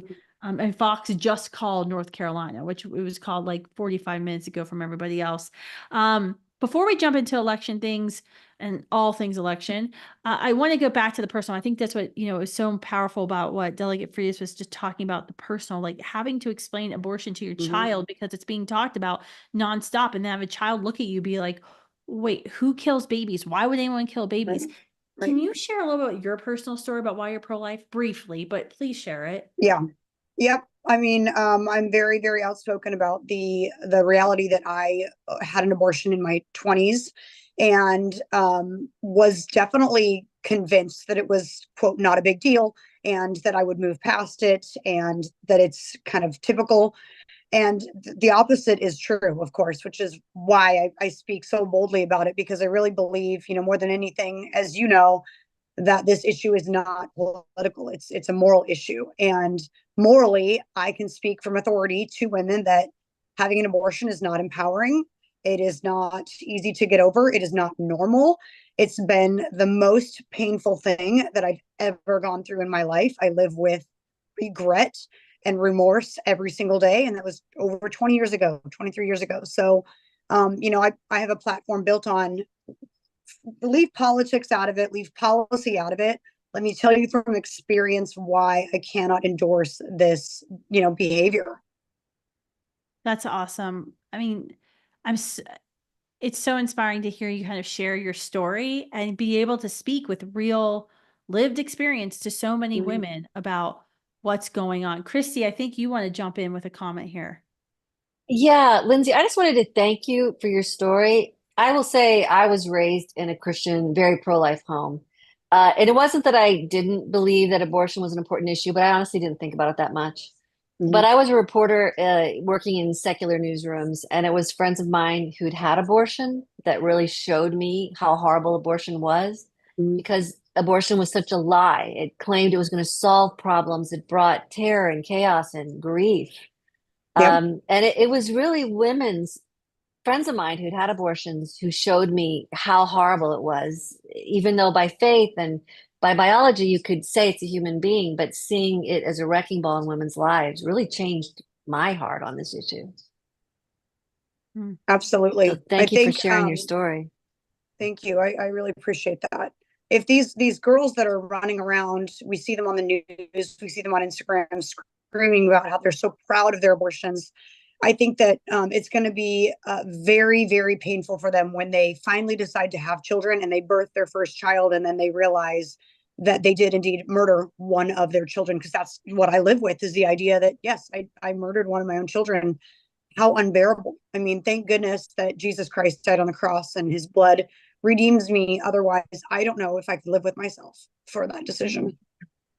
Well, I owe you a hug next time I see you. Kristan, back to you in the studio, but thank you for sharing that story. I know that's what changed me and really into the pro-life person I am today. Yeah, and I think that's so important. It's like we need you, Lindsay, at the state houses, Capitol Hill, when we're trying to have these conversations with representatives and senators and trying to encourage them to lead, because they fear women, and they fear like, oh, I can't vote pro-life, I can't introduce this bill because I'm gonna lose women in my district. I'm like, so you want to hurt women? Why wouldn't you Right. speak out? And I Yeah. think that's what's so powerful about your story.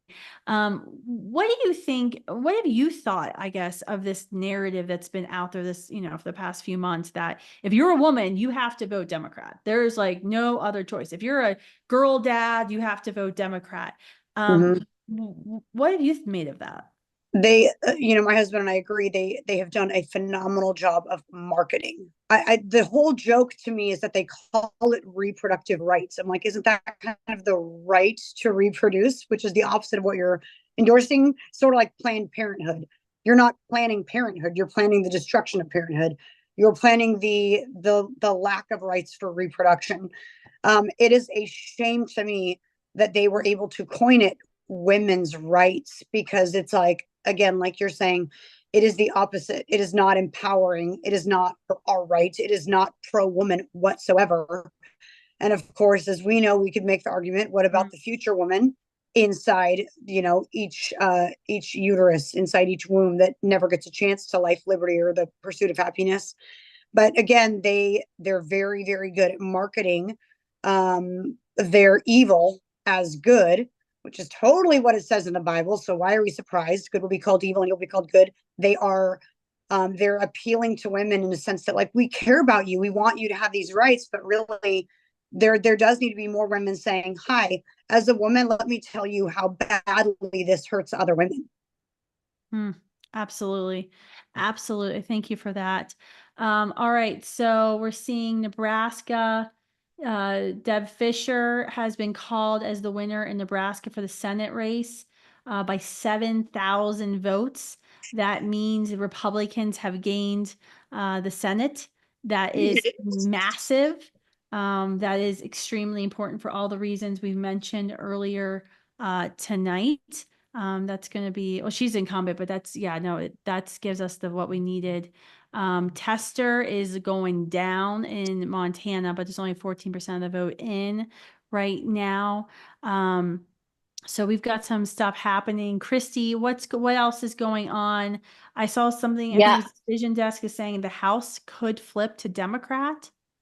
I don't know that the House can flip to Democrat. It's that yes, it could flip to Democrat because, So things Senate's happen. at 51 seats, according to Fox. The Senate, Fisher just won her seat in Nebraska. Yeah. Very exciting. Close though. There was 20 plus seats in the maybe category with the House. When there was just a handful between the Democrats and the Republicans, that just made it a total crapshoot, to be honest. And it's been going well all night. We've picked up 3 seats, but there's just still a lot outgoing. And I put in a list earlier, if I can scroll back to those notes. There are just some states. When you look at Michigan, Wisconsin, Pennsylvania, Arizona, North Carolina, Georgia, and Nevada, where they're refusing to call them and they're putting them in the maybe category. And there are a lot of votes still taking place. They've left a lot of room to dispute outcomes, and there's just seats that aren't called yet. So I'm sure Chanel's finding that in the Senate races, in the down ballot races too, but it's fuzzy. And one of the things that we're seeing is that some of these Republican congressmen that, again, these races aren't called, as you've said, there's a huge amount still kind of there. Lots of returns are in, but they're not quite called yet. But a handful of them appear to also be pro-abortion Republicans. And so, when you think about some of the things that Nick said earlier in, this program and sounds like Students for Life Action is going to be playing in the 2026 House primaries to make us even more popular with my friends in Washington, D.C. Yeah, and it also creates an opportunity, frankly, when some of these pro-abortion Republicans lose, to run new, stronger, more pro-life candidates in some of these places, replacing a Democrat with a genuinely pro-life Republican, as opposed to one that is wishy-washy on the lives of preborn babies. And so, Well, again, still a lot of races still very close to call. But even in some of them, there may be a silver lining if we lose a couple of GOP congressmen that were in favor of things like funding Planned Parenthood or, made pronouncements about how pro-choice they were to try and save their seats. Wow. Yeah, I have to say that in Pennsylvania, there's some people we're not going to be sorry to see go. McCormick is leading the incumbent Bob Casey in Pennsylvania with 81% in. And I just had a panic attack because if Vance becomes vice president, we're going to have a race in Ohio. It's going to be like the most expensive Senate race ever. Because if we get to 51, they're going to try to get us down to 50. Oh my gosh. Oh, all right.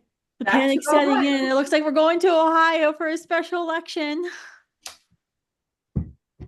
That's okay. We're good at that. Oh, It'll Tammy be fun. Baldwin is down in Wisconsin too. Wow, by 2.5 percentage points with 75% in. This is a bad night for Democratic I have to say senators. with Bob Casey, honestly, in terms of the life issue, which we all care about, what a disappointment he has to be. I mean, I remember his father, my family's from Pennsylvania from the 1600s.